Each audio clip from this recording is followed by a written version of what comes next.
Welcome back, everybody, to the Daily Rumble. I am your host, Mike Dean, and today I have a special guest in Andrew Vaughn and Jeb Baugh, two social media influencers on polar opposite spectrums of the political scale. And it is a pleasure to have you guys on. Today, we're going to be talking about immigration, something that has been put to the wayside with this war in Iran. And these guys have different opinions about it and how to go about it. So it's going to be an interesting debate today, guys. Stay tuned. Let's just jump right into it. Andrew, I want to let you go first. I want you to explain your position on ICE and immigration and the way that the Trump administration has been going before. And then, Jeb, I'm going to let you jump in and give your side, and then I'm going to let you guys hash it out with your facts and figures. Sure. Well, thank you Sounds for good. having me. Thank you for having me on. Little bit of background. I grew up in Houston, Texas. I'm now currently in Los Angeles. Those are both two major cities when it comes to immigration, specifically from what we call the Triangle, that being Guatemala, El Salvador, and Honduras, as well as from Mexico, naturally. I worked with a great deal of immigrants, people who had green cards, people who said they had green cards. And in general, it's something that is quite familiar to me. And my general position on regarding ICE and enforcement is that there is a need for enforcement of immigration. However, I don't think that the Trump administration is serious about enforcing immigration. In general, I would say that most Republicans aren't serious about enforcing immigration because they benefit from it commercially, usually using it for cheap employment. And ultimately, I've become more and more in favor of abolishing ICE after seeing how they're currently being used in execution. Specifically, Minnesota, how Minnesota is not even a top 10 state for documented immigration, and yet they are sending the majority of ICE agents there. And the policies put in place, such as a daily quota arrest for ICE, is counterproductive towards actually combating immigration, as per what we learned under the Obama administration when they tried doing a quota of arrests as well. And so, in general, my take is that the Trump administration is either not serious or they're acting maliciously regarding ICE and immigration, and they're using immigration as a justification towards attacking their political opponent, or just in many ways exercising power that they don't have authority over. So that's my basic assessment of ICE and immigration. As someone who is in general in favor of immigration, being the son of an immigrant, but also understanding that there is a need for enforcement, there are better ways to enforce immigration law, and the way that we're currently doing it under the current administration with ICE is ultimately ineffective. Jeb, what do you think about that? His response or just how my point on immigration? Yeah, what's your point on it, and then we'll get into the debate section. Yeah. So my biggest thing with immigration is I think we have too many people in this country to begin with. I think the supply and demand, it can't keep up. I actually agree with Andrew. I don't think Trump's administration is serious about deporting people because Obama actually deported more people than Trump. I don't think that all immigrants are the same. I would say Somalians are a lot worse of an immigrant, say, than someone from Latin America. Because even someone from Latin America, they acclimate to our societies better. You know, they're Christian, they have family values. I don't see all immigrants as the same. I think there is too many people in the country. I think ICE could do more of a job deporting people. And I think we need to have a complete 10 to 20-year moratorium on all immigration, legal or illegal. Wow, that's pretty stark difference there. All right, let's get into the debate. Andrew, what do you think about the comment that he made that not all immigrants are the same, and that he pointed out specifically Somalians? And I just want to say, as somebody who knows a lot of Somali people, you say Christian. Yes, they're not Christian in general. There are a few Somali Christians, but not many. The vast majority, 99%, are going to be Muslim. But you say family values. I've never met a Somali in my life that is not all about family. Like, family values is partial of their entire culture. So what part of family values would you say is not in the Somali community? Like, you point that out, Jeb. Yeah. So when I say family values, I'm more or less referring like Western values. I mean, Muslims in general, and I'm not criticizing all Muslims because Muslims from different Arab countries obviously are different. We can't hate everyone equally. Say a Muslim from, say, Lebanon is going to be completely different from a Muslim from Somalia because, you know, somewhere like Lebanon, they have hospitals, universities, they have actually civilized society. But someone from Somalia, for example, you know, they don't even have roads really. So they can't really acclimate to Western society. Family values, I mean, maybe. I mean, there's families all over the world, but every Somalian I met, I'm in North Dakota, so I would probably say that's the most vast. I mean, there's some Latin people and stuff like that, but like the Somalians, everyone knows that they're a problem here in the Midwest. Andrew? Well, first, Jeb, just a heads up, they refer to themselves as Somalis, not Somalian. I think that's an important distinction to make. Like, you wouldn't want me to call you a North Dakotian or a North Dakotite. I don't think that would be a fair assessment. In general, I think the argument that immigrants from other countries don't acclimate to American society is fairly ignorant, honestly, because the same exact thing was being said about Irish immigrants in the United States. You can look up what the Know Nothing Party was saying about Irish immigrants in the 1850s. I am 1/8 Irish myself. My oldest ancestor is Irish, who fought in the Revolutionary War. And in general, they said that they were Catholic, that they did not represent American values, that they were not American natives. And mind you, when they're saying American natives, they mean Protestants, WASPs, essentially. Boss. And there were also multiple arguments being made about Catholics that they were subhuman or an entirely different species regarding the Irish. And so when I hear the argument saying that Somali immigrants are not worth keeping here because they don't acclimate to American society, that really reminds me of what was being said about my own ancestors. And I think that's unfair because if you listen to what most Somali immigrants are doing in order to come here to the United States, it requires a great deal of effort. And people don't move to another country just because they hate it or because it's really easy. To get from Somalia to the United States requires a great deal of effort. Most Somali immigrants aren't coming to the United States. They're going to countries such as Libya or Djibouti. And in general, they come here because they want to be in America and they want to assimilate into American society. And most immigrants coming to America are coming here because they want to be American. And there is a common misconception that is drawn up by people such as the late Charlie Kirk, as well as others, who are claiming that, in their own words, Black and brown immigrants are coming to America to replace American values with Marxist or leftist values. But what really happens is that a great deal of people who are coming here from Latin America, from parts of Asia, such as Vietnam or China, or as well as Africa and the Middle East, they're coming here because they agree with American values, and you'll often find that they vote in line with Republican or conservative values as well, especially Latin Americans who are very pro-life and anti-abortion. So I think that's a misconception to be made that they can't acclimate into society, and that is something that harkens back to the past of a targeted minority, in the past being the Irish. Right now, the Somali Americans are being targeted by the Trump administration. Yeah, I mean, there's a complete difference between Irish people and Somali people. We can't act like there's not a difference. Irish have a lot more in common with the average American than Somalians do, 100%. It's 80% of Somalis, not Somalians, Somalians, it's Somalis, Somali. okay, Thank you. whatever. Somalis, 80% of Somalis are on welfare, and in general, they are a net negative on the That's a taxpayer system. misconception. I'm sorry. I, It's not I have 80%. stats. It's not. It's so they're saying that 80% of Somali households in the United States have someone who is on welfare. That's not the Yeah. same as Okay. 80% Well, of all Somalis. 80. Okay, they have someone who's on welfare, but also, you have people like But Omar what's Feta. the percentage? What's the percentage in Republican states of white people that's on welfare? Yeah, white people Wouldn't that in be the South wouldn't that are be a net generally on negative welfare, too? but also a lot of those states have, a large percentage of black people too. But also those states are poor in general. There's never been a So time you in have a American lot of white history when trash there's too. been in no time in American history have there been any minority being on welfare at a greater number than white Americans. White Americans have always been the Well, majority. if you look at it, the average Minnesotan is drastically less on welfare than the average Somali. I have the statistics and facts for that. I'll have to look at my phone. Another thing, you have like people like Omar Feta, who is running for governor of Minneapolis, and he's basically out there saying the problem is white people, and we can't ignore the white replacement, which is obviously going on 100%. Can you define white replacement if you want to discuss that?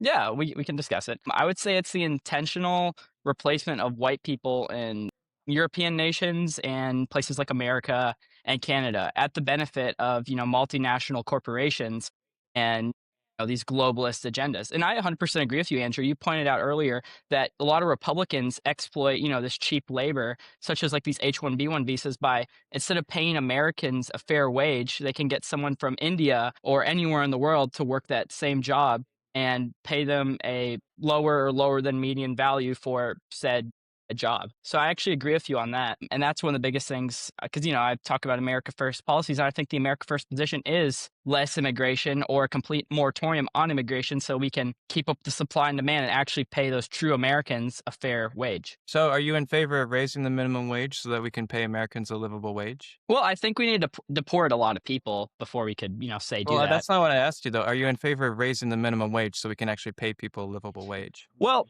I've thought about the minimum wage and I see it as this. I see that big corporations, say Target, Walmart, Amazon, they can obviously afford paying their employees more, whether they want to or not. But small businesses cannot afford paying their employees more necessarily. So I would say in general, I'm not in favor for increasing the minimum wage. I wish it could be, but it would just take out a lot of small businesses. Well, if you raise the minimum wage for the largest employers in the country, be it like Walmart or Target, like you said, then that would provide a consumer base that is able to purchase more from local businesses. So if you're trying to make it so that people can actually afford to live and not have to resort to using immigrants for labor, then you would be in favor of raising the minimum wage because that would provide a stronger middle class, which would help boost local businesses. Because one of the things I run into as a local businessman is the fact that I have clients who can't afford basic services or even to just go to a concert to see one of my clients perform.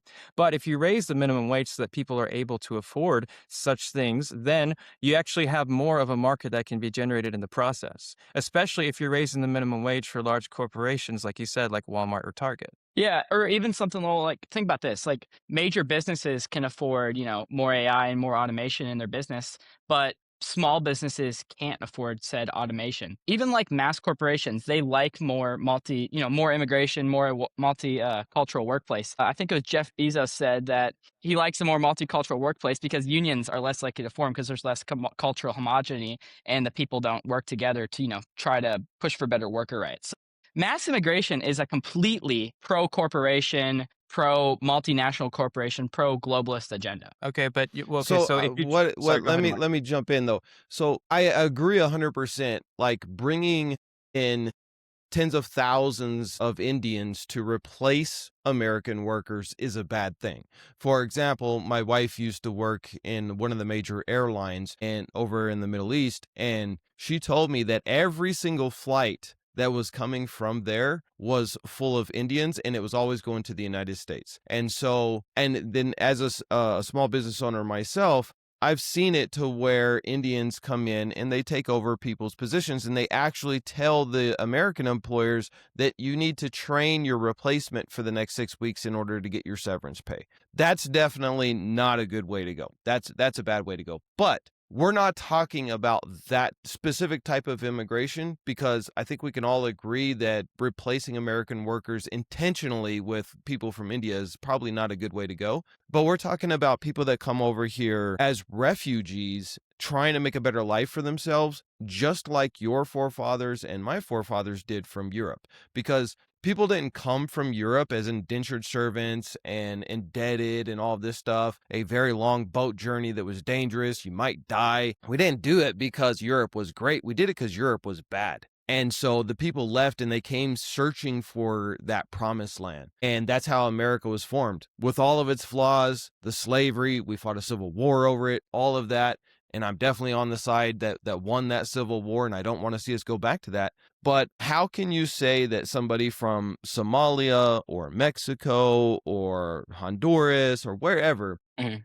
doesn't deserve the same right that your ancestors did? Because when our ancestors came over here, they didn't come over here with the permission of the inhabitants. The inhabitants of this country didn't say, yes, you're all welcome. We just came and just took over. So shouldn't it be the same, like, fair game for everybody? Well, it's completely different. I think if you look at even population levels in the 1960s, America was 97% white. Now it's about 57% white. So what we are seeing is replacement migration. The immigrants in the past, when they came over, they did everything in their power to acclimate to American values and try to become an American. And they were happy to become an American. And they actually settled, such as my ancestors. They came to North Dakota and they started farming, for example. My grandpa, he started a construction business. And what we have now is people like the Irish, for example, they weren't trying to get on welfare. They weren't setting up leering centers. Yes, they But the Irish yeah, were they on weren't. welfare.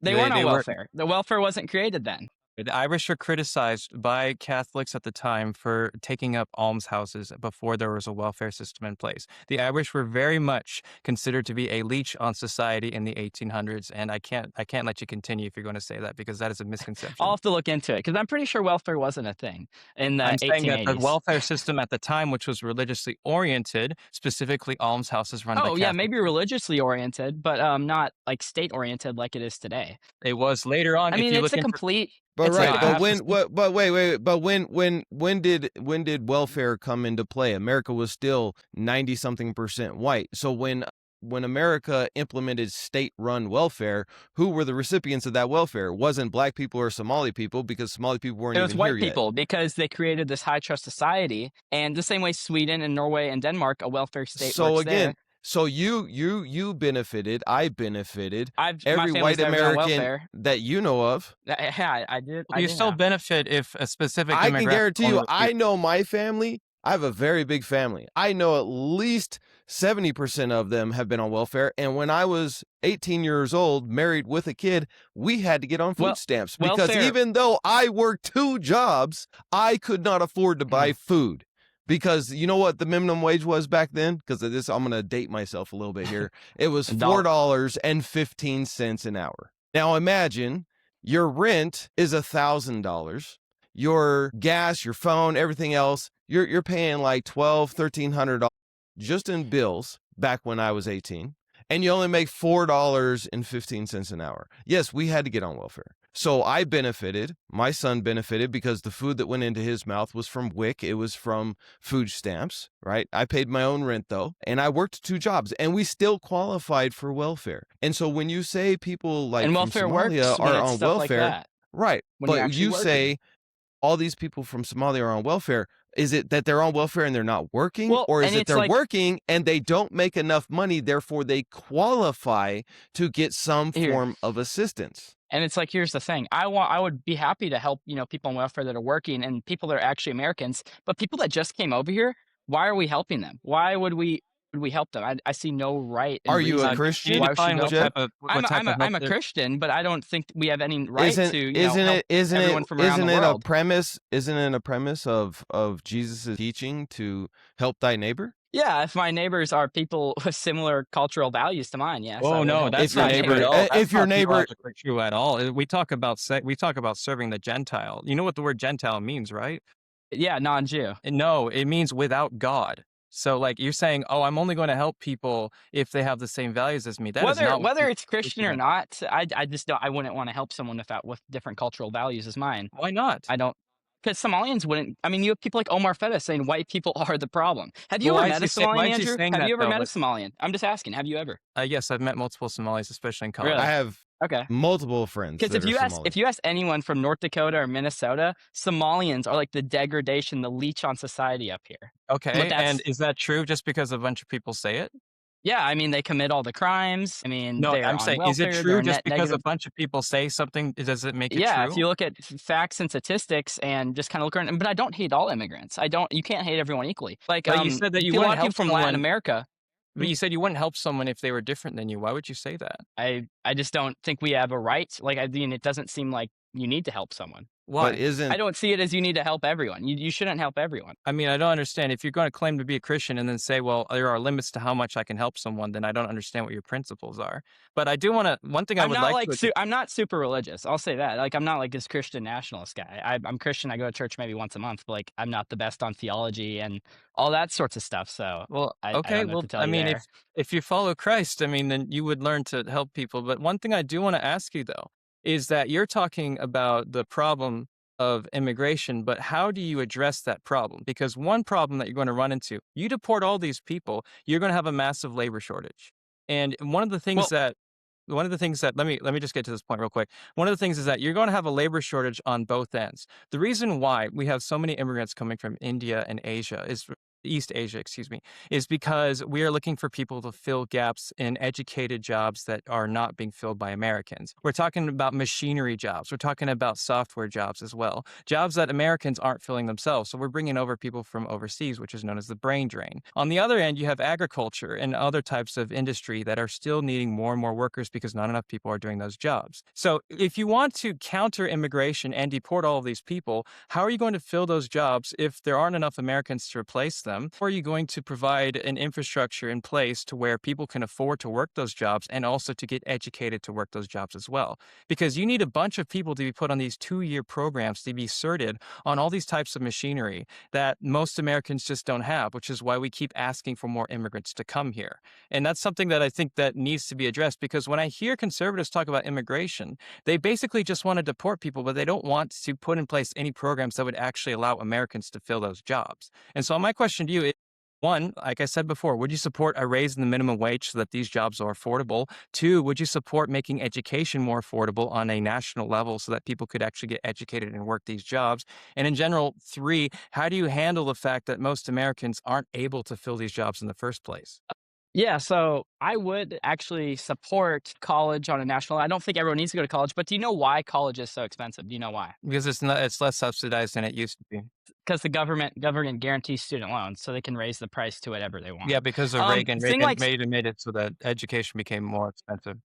things like STEM jobs. I went to a STEM school growing up. STEM was always encouraged throughout my whole life. I know a buddy of mine who did like computer science, and he can't get a job. His job got stolen by H-1B1 Indian. So there is the American workers that can and would love to work these jobs. And it's things like supply and demand. With less people wanting to work these jobs, the wages will go up and up. Same thing why we have stuff like plumbing, HVAC, those wages going up. So I think over time this stuff would get fixed, and it's not just a matter of the economy. GDP is not everything to me. I would say it's also a cultural aspect. I think you need to protect the cultural values of a nation. I think you need to have cultural homogeneity of the nation, because the idea of a nation state is a national family with people of similar cultural values. For most of America's history, it was 90% white. And up until the Hart-Celler Act in 1965, that's how it was. And since then, it's slowly go more and more brown people into America. But that's the thing, though. Everybody on the right wants to talk about. It's a white nationalist argument. Let's just be honest. Yeah, it is. You That can is say a it's straight white not nationalist because argument. you don't want the label, but it is a white nationalist argument. Here's the thing, though. What culture does America have? The United States is a very young country. We don't actually have a culture of our own outside of football and Doritos. I mean, Well, if you I would go disagree, from any actually. town, in the United States, what are you going to see? You're going to see Ross. Yeah, I You're going mean, to see TJ Maxx. You're going to see yeah, Walmart. I disagree. There's All a the vast houses look difference. the same. There's I a mean, you're vast wearing a difference. If you go up tie. to like, You're wearing a yeah, necktie that originates from the Turkish cravat. Like, is that an American thing or is that a Turkish thing?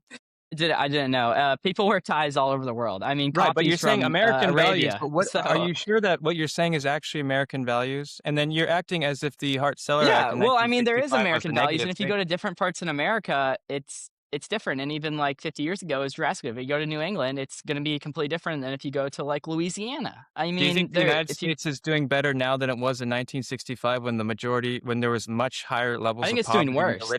I think it's There doing were worse. much higher levels of illiteracy and poverty. You didn't have the Clean Air Act, so the world was a lot more hazardous back then. The life expectancy was much lower. I mean, the The country life is doing expectancy was much lower all over the world. right. So is the United States doing better now People than were it was in poor all over the 1965? world.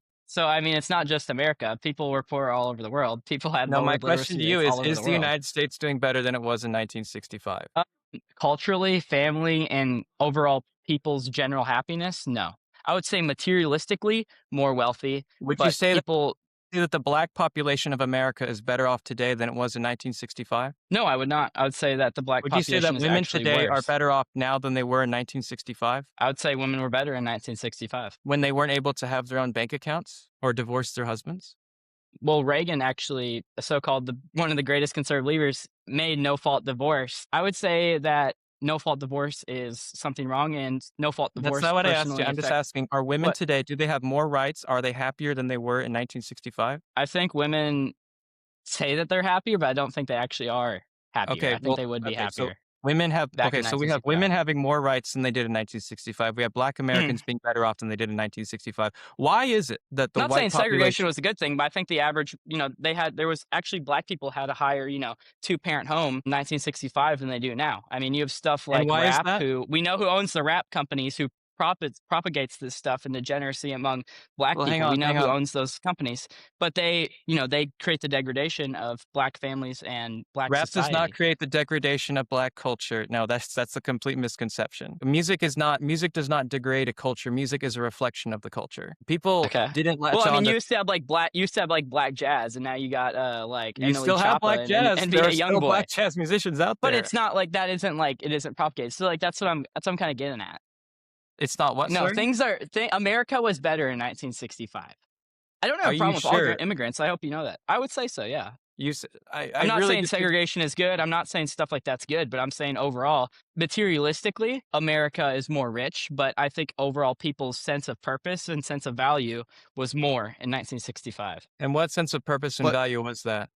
People had more, pride, and they were proud of their culture, where they were from, overall life, communities. More people worked for small businesses. I didn't know if you noticed, but in 1990, 90% of people worked for a company under, that had less than 100 employees. But now it's only 10% of people work for a company that has 100 and less employees. So people are working for more, bigger multinational corporations. The value of wages have gone down exponentially since 1965. I mean, not like the numerical value, but like the Okay, actual so purchasing power. again, So I would say, would you support raising the minimum wage then so we can increase the value of wages? yeah, I would support it maybe to like $25, not something exponentially. But I think we need to like deport a lot of people to, actually have that. Like, I But think we just need to deport people. here's the problem though. It's like, okay, we deport people, but Yeah. what does that solve? Let me just give you an example, right? I'm a general contractor, licensed B100. Before we started our media company, I ran a successful construction company. We did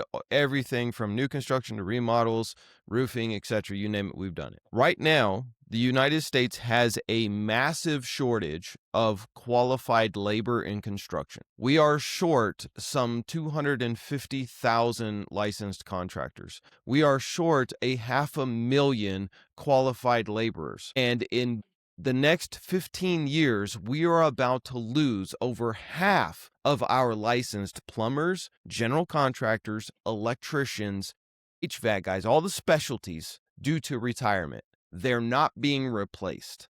Okay. The only people who are replacing them, because white people don't want to do those jobs anymore. And those are very high. And it's not even about wages. You can't say, well, white people don't want to do it because it doesn't pay well. A plumber makes more money than your average American. An electrician makes more money than your average American. White people in America are now lazy. And I think you were talking about the guy running for governor saying white people are the problem. As a white person, I can tell you that's true, because I could not get a white person your age to show up for more than 7 days without crying about needing a longer lunchtime, without making excuses as to why they were late because their girlfriend had something that they needed to do.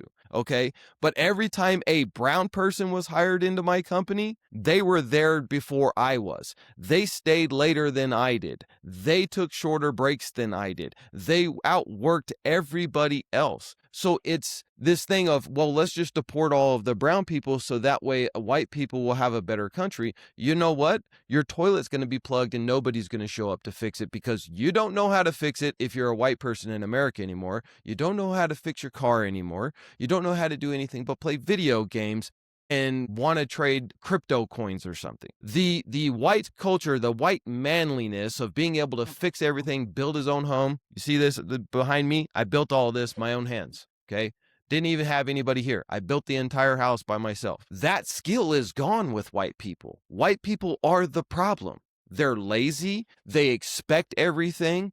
And they are the number one recipient of welfare in this country, not black and brown people. Yeah, That's just a fact. Per capita, it's probably, black people or maybe in Somalians. Me, for example, I work construction during the summer. Somalis. So Somalis, I work construction during the summer for my uncle. I work 5 days a week, 10 a.m. to 6 p.m., sometimes 7 p.m. here in North Dakota. So I myself, I know how to do, man tasks. But I agree. I think a lot of, young people, white, And I think even like second generation, Mexicans or, people from Central America, they get lazy because they get into American culture. Wait. So First you So want isn't to that just saying that American culture is the problem? Well, I would say also like people enforce this need to go to college, single mother homes that don't how does create going this, to college make you manliness. lazier? I don't understand that at Well, I all. mean, have you gone to college? I'm in college for Yeah, aviation, but if you look at anyone with like a going to business degree or communications, most of the time they're just I messing guarantee you, around, someone drinking, who and has a doom business scrolling. degree is more likely to work harder than someone who doesn't have a degree at all in college. Because I've Probably, probably worked with averagely, both. but I mean, but I would say on general, that's like American culture. Like, Okay, here's another argument: do like you have stats for who that, built or is that homes? just an assumption? What?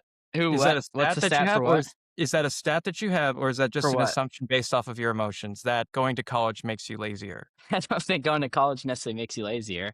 It's kind That's of what what you I've were seen in my saying own 5 eyes. I minutes mean, ago. like, I don't think everyone needs to go to college. I'm in college for aviation. I think that's like a real degree. I fly planes. But if you're going for business, I don't think you really need to go to college. I think this whole idea that, business it's like a scam because, you pay for the college and then you make less than what your degree paid for. Things like building houses and stuff, I think with the increase of wages, that would, go up. But they like this cheap labor. They like this immense boom and bust economy. So they have this cheap labor and they exploit those But immigrants. look, as a contractor, I can tell you that is patently false. In construction, you make more money than you're going to ever make working at Walmart or working at Target or anything like that. Even if you're just a laborer, you've never swung a hammer in your life, you're on par going to make more money than anybody working at one of these corporations. Roofers And make like, a if ton you of like money. actually Walmart. build the skill, if you build the skill and you become a skilled finished carpenter or an electrician or a plumber, you are going to own your own house in a very short time. You're going to own your trucks. You're going to be mortgage free. You're going to have money in the bank, all of those things. And still, we can't get white people to come and do that job because who Well, you wants can't to get go black people either. into You a can't get sewer? second immigration. You can't get That's a second wild generation assumption. Mexicans. You I think had black more- people don't work assumption. I had 20% of my workforce under my company was African American.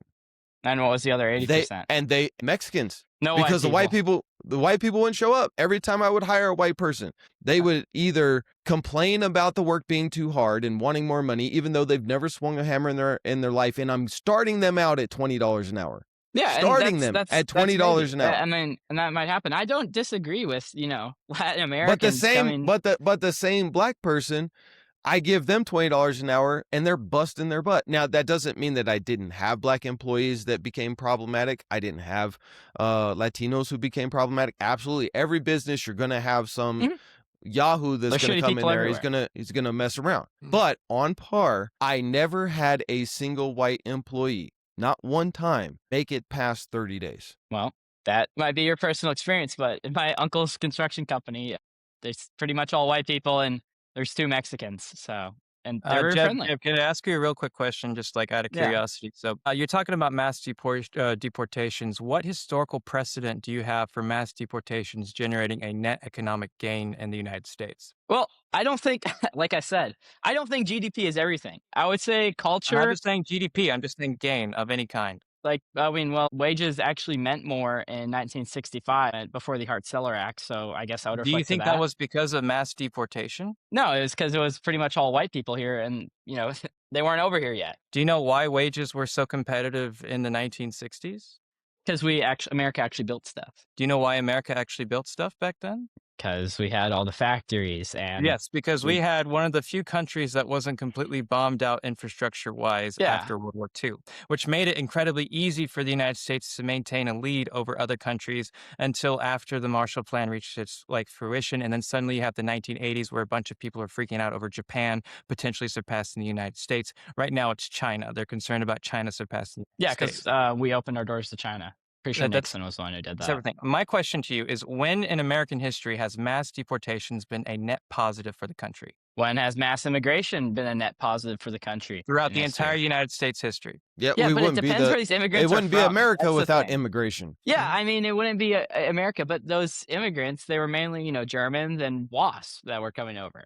Are you forgetting the people who were brought Celts. over in the slave trade? Those are immigrants too. Yeah, I mean, and I'm not saying black people are essential to American culture. Black people have, been in America since America was founded. But I would say But you want America to be 99% white. is Well, what you're Not saying. I'm 99. mainly I would probably asking. say realistically we could get to like 75. I'm I mainly think we could get to asking, when 75, has mass like 80. deportations been a net positive in American history? We've never had to do mass deportations because we never That is had a 50 complete lie. million We did people come mass over. deportations during Mexican repatriation in the 1930s. There's the Indian Yeah, Removal but it was Act a of lot less 1830. people. It was There's a also lot less people. Operation WB in the 1940s. There were the Palma raids against Italian Americans in the 1920s.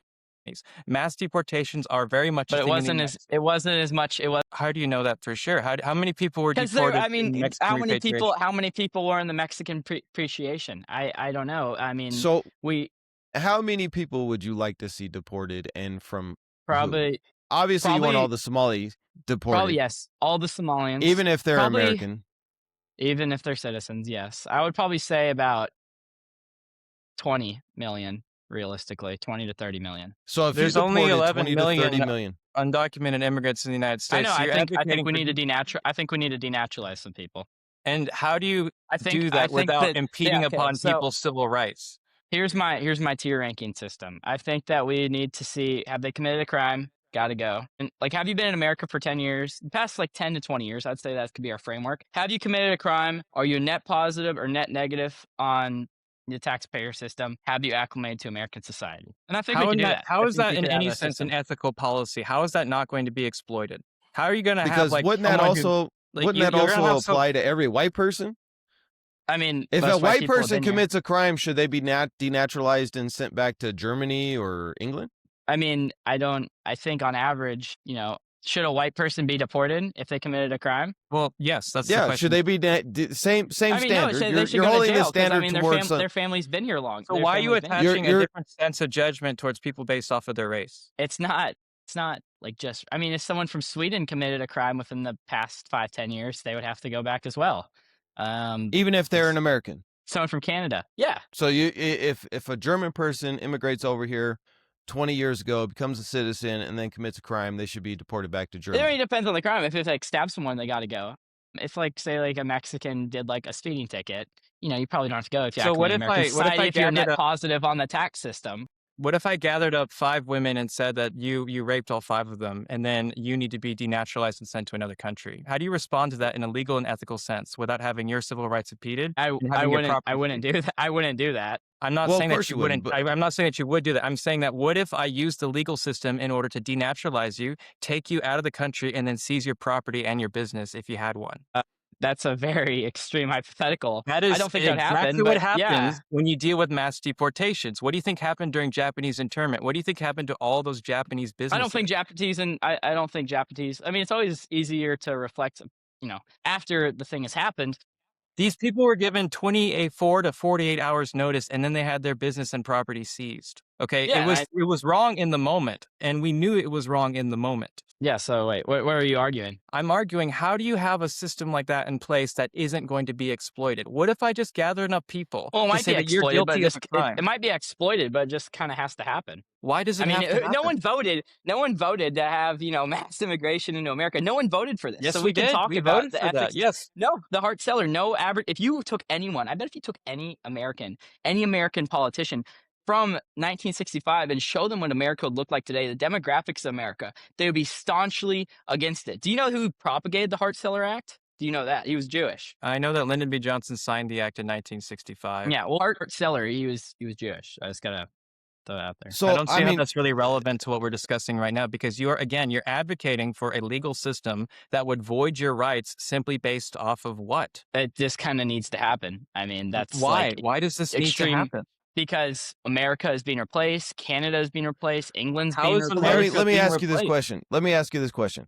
Okay, so you want to deport all of these people, and you're gonna get this white utopia. I wouldn't You say know that. that, It's not like just and white. It's like actual people who love America. It'd probably be 70. We could do 70 to 80%. I think that would be. You have no solid. metrics either for what way, you're saying. You're just saying actual you people think who love America. How do you quantify that in law? How do you actually have a system in place that isn't exploited? Because you're having a different sense of judgment based off of people's race, which is already unethical. And then you're claiming that this has to happen, but you haven't provided a substantial reason as to why. There's no historical precedent for mass deportation actually helping the people of America in general. Yeah, because we've never had 50 million immigrants in the country. I mean, we live in such a time that's different from all but the eras of country history. is immigrants. Yes, but it was Everybody in this immigrants. country is an immigrant. Even the was white Native immigrants. Americans are It was white immigrants immigrants. from Asia. So Yeah, this was entire white country, immigrants, though. every single person in the United States is an immigrant or a son or daughter of an immigrant. Yeah, Every single one 100%. of us. But it was white immigrants who built the country. So That's that not again, true. that's where it comes back. I can't That's just abide by racist. that. It's not racist. That's- It's just a fact. No, it's not a fact. That's your opinion. It is racist. But what you're saying is that because it was white immigrants, it's okay. But if it's black or brown or somebody that's Black not people. a I'm Christian, not deporting black people. Black people have been in America for, I'm pretty sure, longer Under than the my system that family's you been in America. propose, that would also make Africans vulnerable to being denaturalized and deported. No, it wouldn't, because black people are essential. Black people have been in America. That's different. West Africans have been in America since America. Are you sure that a legal system won't be disproportionately negative towards people who are of African descent? It wouldn't Under- deport. under It the wouldn't system that you deport black people. Like, how do It you would deport- confidently say that? Deport people if they came into the country in the last 20 years and they're causing problems and they're net negative on the tax system. Right. That's but the thing. we You already have a- have that. We already have that in place. If you are not a U.S. citizen and you commit a felony, you get deported. That's already in place, and it's I think- already effective. I think the No, thing I though would say is it's that effective Jeb, enough. Obama Jeb, what's deported your- more people. Jeb, what you're saying is the equivalent of me saying something like, "We are going to make sure that no bad guys have guns." Okay, what you're saying doesn't have any actual substance as to how to apply that as a law that would actually make sense and be ethical at the same time. It's basically just emotional reasoning, and the fact that you have emotional reasoning Was it regarding ethical to bring a bunch of Somalians to Minnesota? You know, this nice high trust society where it was a safe place, and they had this generous welfare system because it was a high trust society. Was it ethical to do that? No one voted on that. No one voted. Do you know and why said, the "I want Somalians came to Somalians in America? Minnesota." Do you know why? I the mean, we were Somalis- involved. Yeah, we were involved in Somalia's Right. Was it ethical to get involved in Somalia's government? No, it wasn't. But do you know who pushes for that? It's Zionist Jews and neocons that infiltrate the American government. So I don't understand what you're saying again, because you're saying that we're going to do mass deportations because it has to happen, and then you have no historical examples of this ever working. No, And then there's no historical examples of such a rapid change of demographics in any nation ever in That's history. not true. That's not true. I have to Okay, disagree name a with you. country. Name a country in history. South then. Africa, you can look at the immigration there. In the United States, you can look at the immigration numbers there. The And who difference built in South Africa? Look Sorry? at the Roman Empire. Rhodesia. Look at the Who built Roman Empire. Rhodesia? Who built South Africa? Everybody talks about how great the Roman Empire was, but the Roman Empire, the white people in Roman Empire were only a third of the entire inhabitants. Yeah, and that was 2,000 years ago. again. I mean, the at what Germans were point very did tribal. mass pagans. deportations work? I need you to provide at least one historical precedent for that actually. One being a is thing. because it's never had to happen. We've has never had to happened. do this. Wait, Let me wait, give so you it's let me never give you a had to happen, perfect but it does historical. now? Let me give you a perfect When have historical we ever example of that. deported? When have we deported 20 million people? It's never Let happened. me When have let we me deported let me 20 give million you let me people? hold on, wait, guys. Let me give you a historical example because he said it's never happened in history. Al Andalus, Spain. Okay, heard of that? Spain was a Muslim country for 400 years. Little history that you may have not known. And it was ran by Muslims, Jews, and Christians all living together peacefully, and they had a flourishing society. So all of these sciences that Europe now claims as their own came from Muslim Spain. Now, King Ferdinand and Queen Isabella of northern Spain got married, and they united their forces, and they created the conquistadors. Mhm. And they attacked Al-Andalus. They slaughtered everybody there, and they mass deported all of the Muslims and the Jews, and they all fled into North Africa. Do you know what happened to Spain and Europe after that? The Dark Ages. That's what happened. So if you want to deport 20 or 30 million people from the United States, you would have an economic crisis unlike anything you've ever known in history. That's what would happen. The United States would not fall into a white utopia. It would fall into a disastrous economic collapse. Yeah, the United States would fall behind. But it other countries. wouldn't. I mean, America became such a great country when it was pretty much all white people. That was America's prime. And then everyone ought to move here because Wait, it's when so was great. America's And they bring prime? over their cultures When was America's prime? when it was 90% white. What year? I would probably say, I'd probably say America's downfall was about 1971. Ever since 1971, if you look at every sort of graph, like the average everything, it kind of just triples down. And that's a lot of things happened in 1971. But what trickles down? Because the United States economy has grown every single year since then. But the So average purchasing power for the average American has gone down. But the GDP and and whose corporations and fault is that? billionaires get richer Whose because Yeah, fault is that? the billionaires. I would say the Conservatives. billionaires. You Yeah, see, it's the Conservatives. you're conservatives, you're and also saying that you're also saying that the country was at its like peak when it was 90% white, and then the downfall is because of the 90% white leadership making well, bad it's not decisions. just that, but it's the mass corporations and the Zionists that took over our government and got us involved in the Middle East Another and all these question I'd like. proxies and all this stuff. Yeah, so another thing I want to bring up is I mentioned Mexican repatriation earlier. I got the numbers right here. It's estimated between 300,000 to 2 million Mexicans and Mexican Americans were deported from the United States, often without cause, from 1929 to 1939. And Okay. would you say that was a negative or positive for the United States? I'd say it's a positive. Okay, then why is it that the United States needed those laborers again so they instituted the Bracero program only a few years after that? I'm not fairly familiar with the Bracero program. That's exactly what I'm speaking on, because if you don't have any I historical don't have a problem precedent, with Mexicans. I really don't. Good I food. didn't They have say that. family I didn't say values. that. But you said that you need to have mass deportation, but you've got zero historical precedents for this. And your argument We've that you never make, had this many people in the country. but as I a mean, proportion of when the have you needed as a Indians proportion to of the work American population, jobs? When have you needed Somalians in Minnesota? I mean, Somalis, the but list remember, goes on. as a proportion to the United States population, 2 million Mexican and Mexican Americans in 1929 to 1939 is considerably, around the same as what we have right now, around 11 million in 2026. So that is a fairly, adaptable model to see what happens when we remove that many people from the country. And there are multiple other instances. The Indian Removal Act. Would you support the Indian Removal Act in retrospect? I don't know. It's a tough question. Indian reservations. I don't know if you've ever drove through them, but they're kind of rough areas. Why is I that? think Because also they had their property and their. the government subsidizes them, But and why it do you think creates Native just this Americans are cycle of so poor alcoholism today? and drugs. And the same way, like you see a lot of like areas in like West Virginia or in the South where a Let lot of let people let on me, welfare, and let it me just creates a give you cycle of another drugs and little alcohol as well. Jeb. Let me give you a little piece of historical knowledge as well. You say that the United States subsidizes Native American reservations. That's actually Mhm. not true. So there Not is there's a government agency that oversees Indian affairs, and they collect money from these reservations, and they're supposed to invest and then reinvest it back into those reservations. And lo and behold, they found out that over, I think it was a couple $100 million just suddenly went missing over a 10-year period that was not being reinvested back into those communities. Those communities then sued, and they got a check for 10% of that and said, well, here you go. So it is not the fact that they subsidize them. It is the fact that the United States government has been robbing them since the United States was formed. And But they do didn't This build was anything. What did we their rob them country. of? What did No, that's we plan? completely false. Their That is land, their completely false. lives, their childhood, their women. Read the book "Bury My Heart at Wounded Knee." If you want to I'm get a not saying good that was good or bad. I'm understanding. not No, if you dying want to on get a that good hill. understanding of what the United States has robbed them of, read that book. And do you know why they Okay. passed the What's it called? Indian Removal Act? Bury My Heart at Wounded Knee. Do you know why they passed the Indian Removal Act? No, I do not. It's Andrew, can because you they inform me?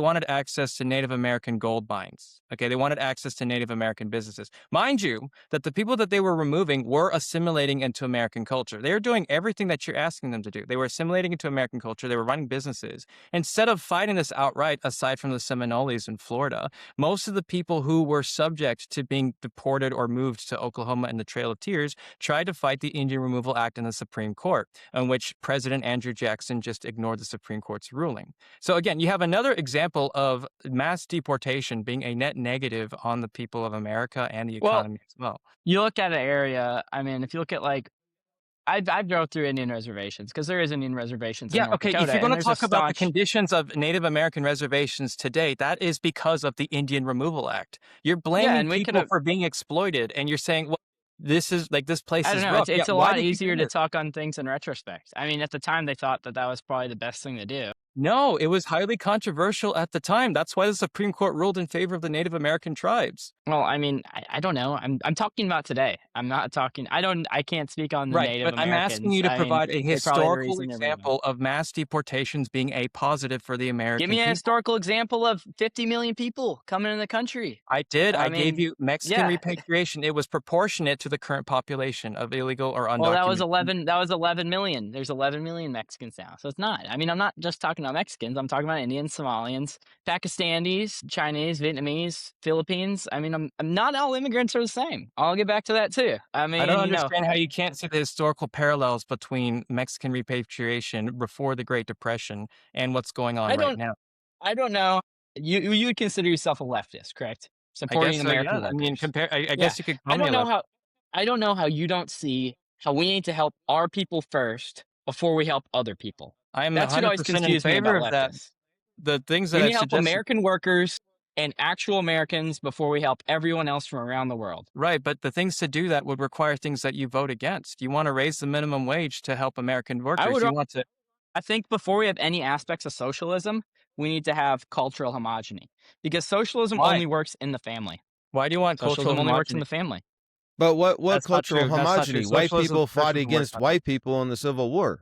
Was that Yeah, cultural they did homogeny? because they disagreed over slavery, which I don't Right. guess So do you think? for the So do you record. do you think that if America was 75% white, there's going to be some Yes, I think there will be more cultural cultural. homogeny? I think there would Do be you more do you, cultural do you homogeny. If think you look there at do you America think there's back in not the day, going to there be was more white cultural liberals homogeny. if it's 75% white? And I'm not a I think- liberal. I'm more of a think- centrist conservative. Yeah, but I think there would what be do you less really think white that- liberals. I mean, you we're think not there would be less white bananas. liberals? No, we don't have to. I think Like, there'd be we less have white diversity liberals. for a reason. We aren't supposed to be all alike. And mind you, I don't like the term white as a descriptor because that's an extremely diverse identifier that gradually changes over time. Italians weren't considered white for a long time. Irish weren't considered white for a long time. I mean, Slavs, Greeks, they weren't considered white either. Jewish people, I don't even know what the definition is right now, but there was a time when they weren't considered white. Jews aren't white. Just the record. Well, if someone's a an lot of Jews are Ashkenazi white, Jew but from yeah. Eastern Europe, would you consider them white? No, I wouldn't. I'd consider them Jewish because I don't think they align with white values either. What are white values? Kind of how America was and England was and Australia you was describe that in before greater mass detail? immigration. Being proud of your nation, I would say, You think nuclear Jewish family, people are prideful? generally Christian. Yeah, they are prideful, but I would say that Jewish people in general, which this is a whole nother conversation, but I would say they generally are more Zionists or they push for left-leaning values. And Okay, by what- left-leaning what- values, that All right, so let's get back to the definition of white values. Yeah. What do you consider white values? okay, yeah. So white values, I would say, obviously nuclear family. I would say The nuclear Kinda what's family built is America. a failed concept. It didn't failed last. concept. That's a Frankfurt School mentality. That is a Frankfurt School mentality. The nuclear family is not a failed concept. How long And I did the think- nuclear family last for in America? Less than a generation. It lasted. I mean, the nuclear family's been kind of since America's been around. No, that's completely false. The nuclear family starts. Why is it called a nuclear family? Because of Why are after you against the 1945. nuclear family? I think that the nuclear family is something that a lot of conservatives chase without actually realizing that it separates people and it's not good for community. So, like, How is it I'm bad not- for community? How is it? Okay. How are single mothers good, Andrew? Explain that to me. Explain to me Hang how on, I'm single not mothers saying are that at good. all. I'm not. Okay, the nuclear family is 2 parents and 2 children living in an individual household. That is I mean, not something, however many children, but yeah. that is not something that originates with America. The nuclear family is called the nuclear family because it started after 1945 when all the soldiers started coming back. They started starting families at a very young age. Before that, you had community-based families where you're not just being raised by your parents, but you're also being raised by your aunts and uncles, which is a By lot grandparents and healthier. stuff like that. Yeah. Which is a Well, lot I'd healthier. actually disagree because I've read I forget his name. It's a French author, but different countries have different family structures. And Would you I'll rather just be send you a raised link in a after this. community of 4 people, or would you rather be raised in a community of 20 people? probably not 20 people. Why? Probably just like my mom and Why? dad, and then maybe like my grandparents. Why? But let's 'Cause that's look just at normal. I don't know. let's I break don't know that why you're down. arguing against the nuclear family. I've never heard that one. I honestly. Let's break because- that down. Let's break that down. I think both of you are arguing for family values. You're just arguing it in a different way. Jeb, you're arguing for the husband, wife, and a couple of kids, whatever. And what Andrew's arguing is the larger family, the clan family, the community family coming together. Let's it very clear. If you look at generational wealth families, families that are generationally millionaires and billionaires, do they have a nuclear family, or do they have what Andrew's talking about, where the entire family comes together and operates? Just look at the Trump family, for example. They're all rich. They're all rich because they all work together. And if you look at every single wealthy, generational wealthy family, that's how they do it. I'm not talking about the crypto bros that came out of nowhere, or a social media bro that came out of nowhere and now is a millionaire. We're talking about generational wealth. They don't have the concept of the nuclear family. It's not, we're isolated and we're just going to have just me and my I wife don't and my support kids. isolate. I mean, I grew up with my grandparents and my aunt and uncle too, but they live in, separate houses, but There's also just the fact that like the No, nuclear it's not that family, the whole it family didn't doesn't last live in in the America. same house. Like the nuclear family, the thing that frustrates me is that it's usually an idealization of understanding what the United States was going through. This attitude that things were perfect when you had, these smaller families living in these suburbs. But the reality is that you had women who weren't able to divorce their husbands who were abusing them. You had the fact that the nuclear family itself didn't really last in America. It lasted until the 60s with Vietnam. And then suddenly you have all these divorces happening. And in general, most family structures are just larger. And what you have with a nuclear family is you start to separate people into confined units as opposed to having communities where people share resources. And in general, I prefer having larger community families as opposed to chasing after this concept that only worked for a very short time, if at all, and is largely an idealization of what America used to be. Because the nuclear family is a new concept. It is not an old concept in America. Yeah, I mean, because the nuclear family was promoted by shows like Leave It to Beaver back in the 60s, right? Where Right. it was all about the singular family. But that's not the reality in historical context. The historical context has always been tribalism. It's always been a bigger community. Your aunties and your uncles are just as respected and revered as your mother and your father throughout history in both Europe, Asia, Africa, all of it's the same. Because why? If you don't have that, especially back then, if you don't have that, you don't survive. You need a larger community to survive. You have to hunt, you have to farm, you have to defend. Now, because of industrialization, corporations created the nuclear family. They want the nuclear family because they want mom and dad to go to work. It's not something that has ever been historically relevant. So to try and push to go back to that, basically you're just handing the giant corporations exactly what they want from the beginning. Well, women working as well is like a very pro mass corporation idea. The same with like mass immigration. It's like all about supply and demand. I agree. My personal philosophy is this: men are physically stronger and more capable of going and doing harder jobs than women are. That's just physiology. That doesn't mean a woman can't be accomplished. Mhm. My wife has multiple college degrees, runs a business. Both my daughters have college and they work. And that's because they choose to. Not because they have to, but because they choose to. Mhm. They do it because they like to accomplish things. But my daughter-in-law, she works, but as soon as her and my son get their place, she's going to stay at home and raise children. That's what she wants to do, Mhm. and perfectly fine. But I agree that the major corporations they invented the nuclear family because they didn't want tribalism. They didn't want you going out and starting small businesses with your family and having generational wealth because they had it. And now they want everybody to be completely broken apart and not even have the nuclear family anymore. Now they Mhm. want single moms because single moms are going to have to go out and work. And then they want guys out there working 2 or 3 jobs so that they can afford some nonsense luxury. I think the major problem here throughout this entire debate, what I've seen from both sides of you guys, is the major problem is not immigration.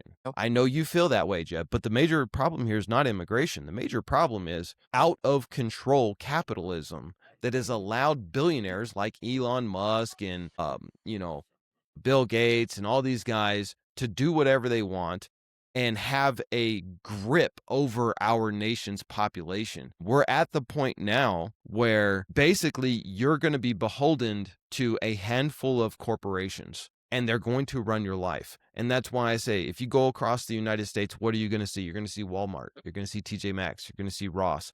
You're going to see the same style shopping center everywhere you go. The United States doesn't have a culture. I mean, it does in pockets. Like if you go to New Orleans, there's some culture there. You go to New York, there's some culture there. But generally across the United States, that is being erased by corporations. It's not the immigrants doing it. The immigrants bring culture Yeah, they bring that a we lot of culture. need. I don't think we need it, but But you think we don't need culture? like I like Mexican food. I like Mexicans. Cool. So like, I- what do you have I against don't, I don't culture? think America. I don't think America should be like 50% Mexican, for example. But like No, Mexicans but- acclimate but- to American society. Why, Black why do you people say that are we in don't need American culture society. though? What's wrong with that? Why do we? Do Does you not like India Chinese need food? white people? It's You all don't right. like I like Chinese the food? Americanized Chinese food. I would say like probably my favorite is like Mexican food. But what, I like, why are could you probably saying eat When you those say every day. Mexican food, please tell me you're not talking about Taco Bell. No, I'm talking about like street tacos, carne asada, real deal stuff. Because yeah, Taco Bell is not Mexican. No, I like real Mexican. I like when Mexicans are eating at the Mexican restaurant I'm eating at. That's how you know. You're it's- saying it's we a don't banger. need culture though, but like America imports almost all of its culture. I don't need bananas and rice. I don't need Indians. I don't need most of those people. I think You for have the an most part, you AirPod. know. American How do you culture. think that was made? What? How do you think your What was made? AirPod was made? You don't think like Probably in China, I'm guessing. Like a kid probably was like 13.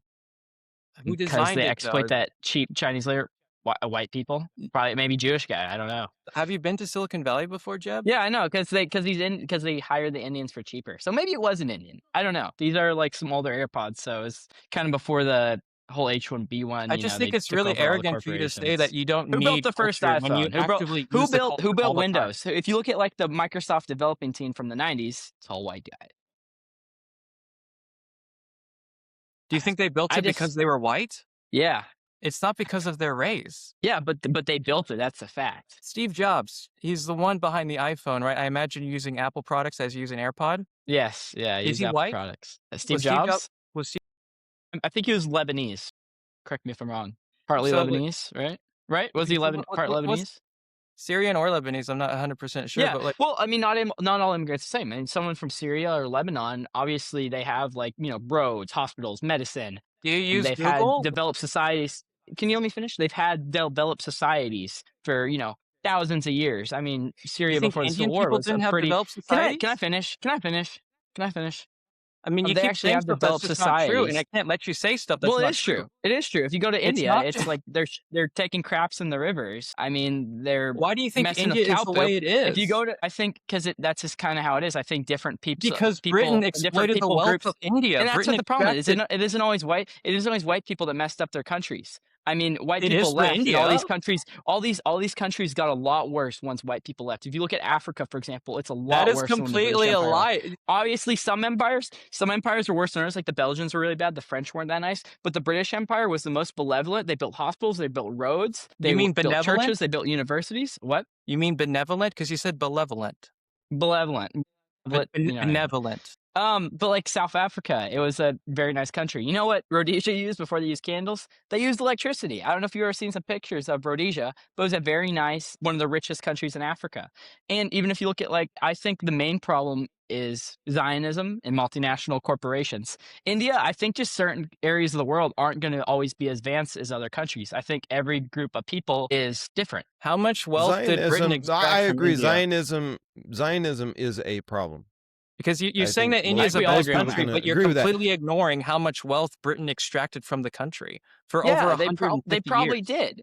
They probably They did. but did. you They can't didn't blame- probably you do it. can't They blame- did. You can't blame anything on white people, but they also built a lot of hospitals. I'm not blaming and everything roads. on white Okay, people, but no, let's the talk about crown this. jewels Singapore, in Buckingham no, no. Palace are Sing- from India. Singapore, for example. Singapore, nothing there. It was a complete swampland. Let's- The British came there, and then they built one of the most richest, cleanest little city states in the world. They were colonized by Britain as well. How does that Okay. work? How did Singapore do it, but India or Africa can't do it? Because there was no So it's wealth like to the- extract it's from different- it's Singapore. It different- was used as a trading post. It was used as a trading post, but it was a swampland before that. Why can India not do it? India, Because I India don't was see, I don't extracted know for this its argument. It doesn't resources: make sense. cotton, gold, But jewels, not all- spices. Well, there's still Well, plenty of you're- stuff let- there. Let There's me, still plenty of stuff because there. I know I have a very intimate relationship with Singapore, so let me explain this to you. You're trading for Singapore it.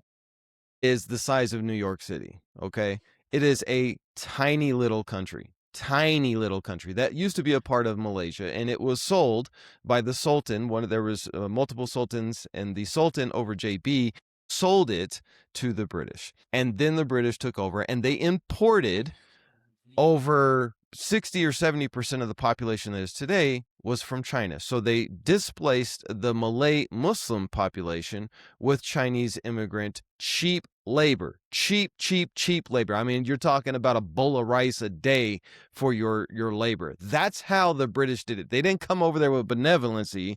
They came over there and they exploited the Asian population. Now, when Singapore won its independence, again, very young country, they have a very small country and they are a strategic port. That's why they have the ability to create wealth. They invested that wealth into their brain trust. But again, you can't equate that to India, who has over a billion people, because in order to do the same thing that they were able to do in Singapore over the last 60 years with a country the size 1,000 times more population, it would take you at least 200 to 300 years to do that. So you're comparing apples and oranges here. You can't say India and then use Singapore as an example. Let's use an example of China, for example. That's more comparable. Now it's apples to apples. Similar population size. They both have natural resources. What's the difference between India and China? China has been solely independent, where India was dependent. India has China been was highly exported, though. dependent. Since the China, Opium Wars and stuff like that. but All China, the British, China all has the European countries were exploiting since China. since World War II, when China was able to kick out the Japanese, China has been an insulated country that has not allowed outside Western influence to take over its economy. And that's why they've been able to build a superpower in such a short amount of time. But there's still a lot of poverty in China as well. If you go into the rural areas, you're going to see a whole bunch of poverty. But they've been able to address these things and become a high-tech superpower in a short amount of time because they did not rely on the Western economic system. India, on the contrary, has been extremely reliant upon that, and because of that, they haven't been able to have the success. But despite that, they still are a superpower in of themselves. They are a nuclear superpower. They have a massive economy, and they are growing every single day, and they're building new cities just like China is doing. So to say that, India versus Singapore, listen, everything takes time to build. And you're talking about countries that just won their independence less than 100 years ago, and you're trying to compare them to countries like England and Germany, who have been independent for centuries. Germany was destroyed after World War II, and they built back. I've got this report. Yeah, how right did they here. build that back though? With the Americans. American money and European money flooding into it. Are we flooding our money into countries like Africa and Zimbabwe? No, we just extract. We do get a lot of money to Africa in modern day. It's less than 1% of the federal budget under USAID before that. I'm pretty sure we given like a couple. I don't know if it's a couple hundreds of billions or like you have no evidence low for trillions to Africa, like all the European and UN aid and stuff like that. Why did trillions Africa of dollars have gone to Africa? I don't know. I don't quote me on that, but I think pretty sure Yeah, Africa's that's- gone to some countries in Africa. That's I just see it close. look at the Dutch settlers and the Boers and stuff like that. They went to South Africa, and South Africa is one of the if I was going to visit Africa, I'd probably visit South Africa. I was there last week. And they've actually built that country up from nothing. If you go to, There wasn't nothing. That's not true at all. I have a book right here by Fredrickson called White Supremacy, written in the 1970s during the time of apartheid. I was in Cape Town last week, literally, and it will tell you that what happened was that the Dutch utilized the native population in order to build wealth for themselves. I'd also like to point out, why did the native population not build wealth? That's going to get to. I think every different group of populations They were building different, wealth. abilities. They absolutely were building. Okay, they weren't building skyscrapers. Skyscrapers aren't just wealth. Today. There's huts in Africa today. There was huts 2,000 years ago in Africa, in sub-Saharan Africa. There are people who are perfectly fine with living lives where they're not building skyscrapers. How often do you need to have a skyscraper in your life? You don't need to have a skyscraper, but I think that's like a part of a first-rate country, is it not? Why? But I thought you said you don't care about GDP. I don't care about GDP, but I think skyscrapers are cool. Okay. Why did Africa not, build a boat and try to colonize Europe? I think different groups of people evolved for different things. And I think different groups of people have different abilities and different Well, I would love cons. to bring this up because I googled this just to make sure. Based on research by economist Utsa Patnaik, it said that between 1765 and 1938, Britain extracted $45 trillion from India. And I just can't abide by you saying that India is like a terrible nation if you don't acknowledge the historical context of wealth extraction over the country from colonization. You're going to act like Britain built, Britain did build a lot of stuff. yeah, but where did they get that money from? Their empire. Why did And who Britain did they build colonize it the world? for? But they weren't For building it Britain, for but the they also Indians. did build a lot. They built a lot of hospitals. Britain was one of the most benevolent, however you pronounce it, I empires in disagree. the world. You are not The benevolent. if British you're taking Empire was the 45 best thing to. The from a British country. Empire was the best. Well, you're wrong about that. But I mean, honestly, like you can't say that this country, you don't need this country when you live a life based off of that country's wealth being extracted for your own benefit. Like you think you haven't Maybe benefited for the billionaires, but I don't know about the average Englishman. Okay, your I life mean has that benefited would from be wealth the extraction. equivalent of saying that I'm a benevolent person because I break into your house, I steal all of your money, but I baked you some cookies. Exactly. That's the equivalent of like saying we have immigrants coming over, but at least they build our houses. That's like that's the exact same argument. No, So are that's you not saying even that your close to argument the is same false? argument. That's not even. They're not stealing anything from you. British They're Empire was giving great. you. They colonized the world. They built America. They built Canada. They built Australia. They built New Zealand. And So are you they had- disagreeing? Are you disagreeing that they extracted wealth from India? no, they probably extracted wealth, but they were pretty benevolent, and I think it was overall a net positive for India. I mean, India would still That be. is completely false. If you extract $45 trillion from a country, they are going to be worse off. If I take $3,000 better off, I mean, I'll if you invest it back into me, I'll probably snap back $3,000. I don't invest it back. I sell it back to my own people in my own side of the world at a discount in order to make more money for myself. I mean, I would be pissed off, but I would, Okay, like so make what my are we whole talking about? personality be like, So- Andrew stole $3,000 from me. That's why I'm So poor. Jeb, That's why I'm Jeb, a loser. That's why everyone named Andrew's evil. Jeb, let me ask you a question. Were there hospitals in England in the 60s? I don't know. They didn't have antibiotics. No. So, What? okay. They didn't have hospitals. You know why they didn't have hospitals? Because Modern science medicine was wasn't science was illegal. That's why. It was illegal. Medicine was illegal. It was considered witchcraft.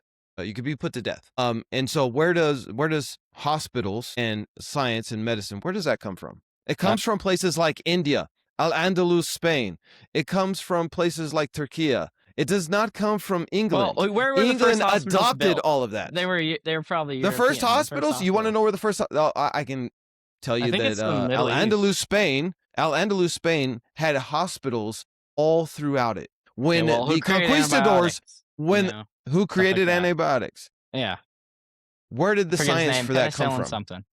Where did the science for that come The from? cheese. And the Where Petri does dish. algebra come from? That's the Arab world. I'm not I don't see like not all Again, immigrants so are the that- same. But what if You Somalia's act like accomplished in India- history? What if Act like India didn't have hospitals before Britain came. Like they didn't have buildings Probably and roads not. and streets. They No, I had have it. magnificent cities. from Yeah. the Muslims that conquered India? No, I starts have it with right M. here. I'm not- Ancient Indian hospitals built 230 BC, established under King, I'm going to pronounce this wrong, Pandu Kabaya. 230 BC, that's before Muslims even were a thing. That would be 600 AD. So okay, there but they were weren't doing like actual. They weren't doing actual hospital stuff. Do you have they any weren't- evidence They for that weren't, claim? Do you have any evidence for that claim? at What? all? But what do you mean I'm by just- hospital I'm stuff? just- You talk I'm about just like being an rational. I'm MRI just, or what? really- yeah. No, I'm talking about stuff like X-rays, stuff like that. Like modern medicine. We So didn't we can have talk about- X-rays in the United States 100 years ago. We can, but like I'm saying. So of like, course we- India wouldn't have X-rays. No, But the whole they world actually, didn't have they created X-rays. roads and bridges, and they actually helped develop the society. They might But have who do exploited you them. thi- They probably Who did. do you Well, think? you can't have Who this do you whole- think the English learned how to make a bridge from? The English didn't know how to make a Themselves? bridge to save their life. Actually, Probably the Jeb, Romans, or they built Jeb, it if I themselves. could ask you this real quick. Okay. Say a bunch of Somalis come here and then they say that they're going to help us out by developing this country. Where do you think that wealth is going to go? Are they going to put themselves first, or are they going to put Americans? Probably go back to Somalia, just like they did with the Lyrian Center. And then why can't you apply that same logic to the British in India? Because they actually built something, and it's like you can't have this whole mentality. Yeah, like you probably did exploit, but you can't have this whole mentality. That's why they're That's they're your crap emotions. holes, That's is not logic. because Those are your emotions at work. it's not emotional. It's not. It's See how you're moving it's in your really not. body? That's your emotions at work. This is just how I talk. Okay, but I'm saying you are not applying the same logic that you are to the British as you are to people from Somalia. Why is that? Are white people bad, Andrew? I'm not saying white people are bad. I never said that. Okay, they might exploit India, but that doesn't. You can't be like, oh well, India's because Singapore, they developed. Those Dubai are two totally developed. different situations. Dubai There's no developed, wealth to and the British extract from colonized them. Singapore because it was a bunch of fishing colonies. It wasn't like India was full of trading port. resources. Yeah, and Africa's still full of resources, and India's still full of resources. We extract There's still wealth the from resources Africa there. too. I mean, we extracted, from the Gulf states, and the Gulf states, have prosperous countries. We extracted oil from there, and they still Again, let's prosperous go. countries. Let's jump into 2026 with what's happening right we're now. changing the topic. What about the Gulf states? Why are the Gulf states rich if we exploited them? Tell me that, Andrew. We did exploit them. We did exploit them, yes. Yeah, and why are they rich and why is India not? Because India, they have a very small population compared to India, and they have oil, which they were able to nationalize. Prior to them being able to nationalize it, they were being heavily exploited, but they were able to get out from under that exploitation and nationalize their resources. Now, if you look at what's happening right now, we are at war with Iran. And we are at war with Iran because we have a country called Israel who wants us to be at war. But we also have oil executives who want us to be at war because we want to take over that oil infrastructure, which they nationalized, which is why they've been an enemy of the West and the United States, because we don't like the fact that they're controlling their own stuff. You have and it's in Israel's Africa, biggest enemy in the region, which I mentioned. You have in Africa a guy named Traore who took over his country, and he has nationalized his resources, and the United States and Europe want him dead because they don't want the African countries to have control over their resources, right? So it's not about saying that white people are bad, because there are bad people who are white, who are black, who are brown, who are Asian. There are all kinds of bad people. You have to, as a white person, admit, just like black people have to admit that it wasn't a bunch of white people running around enslaving black people and bringing them over here. It was a bunch of black people who were running around enslaving black people and bringing them to the slave trading port and then selling them. And then it was white people that were bringing them over. So yes, there are bad people of all nations, all ethnicities, but you have to admit that England was a bad actor for a long time. The Roman Empire was a bad actor for a long time. They developed their wealth off of the backs of other people. Yep. I mean, look at England right now. England is not doing well economically because they don't have as many colonies to exploit anymore. And yeah, because they sold them off to fight Germany in World War II. That's not true. But the point is that is true. No, Winston Churchill sold off the British. Churchill sold off the British Empire to fight the Germans in World War II. Okay, but because he was financed by a banker, but that's a whole other topic. Okay, so you're saying that they did extract wealth from their colonies. The British Empire was the best thing to ever exist, and it made That's not what I asked you. Did they extract wealth from their colonies? Yeah, they extracted, but they are also the most benevolent compared to the French or the Belgians. They were not the most benevolent. It was a great empire. It was awesome. $45 trillion over the course of like less than 200 years. I mean, like the Spanish were a lot worse. I mean, the Spanish literally. That doesn't make the English better just because the Spanish were worse. If I kill someone, the English are better. If I kill someone, does it mean that it's wrong? If I kill someone, does that mean that you can steal because I killed someone, I did something worse, therefore it's okay for you to steal? No. Right. So, okay, if the Spanish were worse, does that make it so that the English were okay to do what they did? I think the English are better, yeah. Why? The British Empire was great. I would say civilized a lot of the uncivilized world. But what you call uncivilized, India was already if you actually look at the English. Yeah, they already had. Look at the Taj Mahal. Do you think the British built that? Yeah, and that was built by Muslims. What's your point? But it doesn't matter. They're still Indian. The religion didn't change the people. It was when the Muslims ruled India. But they were Indian Muslims. But they were Indian Muslims. I think it was the Mughals. I can't look it up right now. Do you think that Muslims were Muslims? They were from like Tajikistan and like that region. No. Do you think Muslims can't be civilized?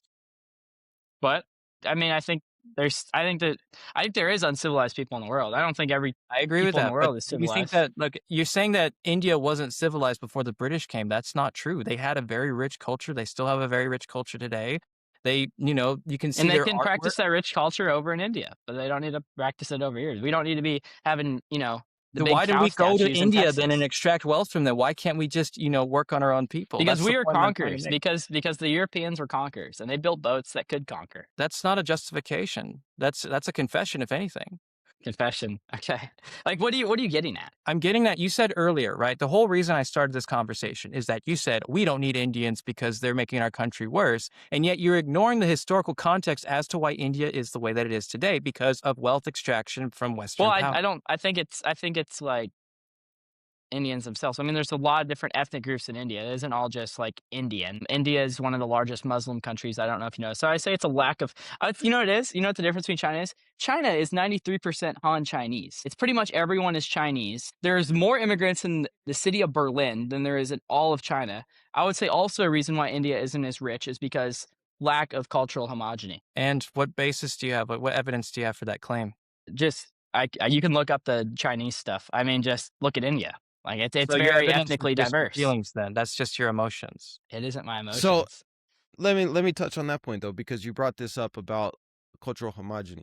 So when the Mughals were taking governance of India, they and had they cultural exploited the homogeny. Indians.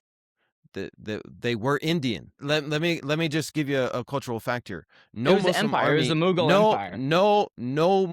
That's what they were called, but they were Indian by ethnicity. No Muslim army ever invaded India. Not one Muslim army.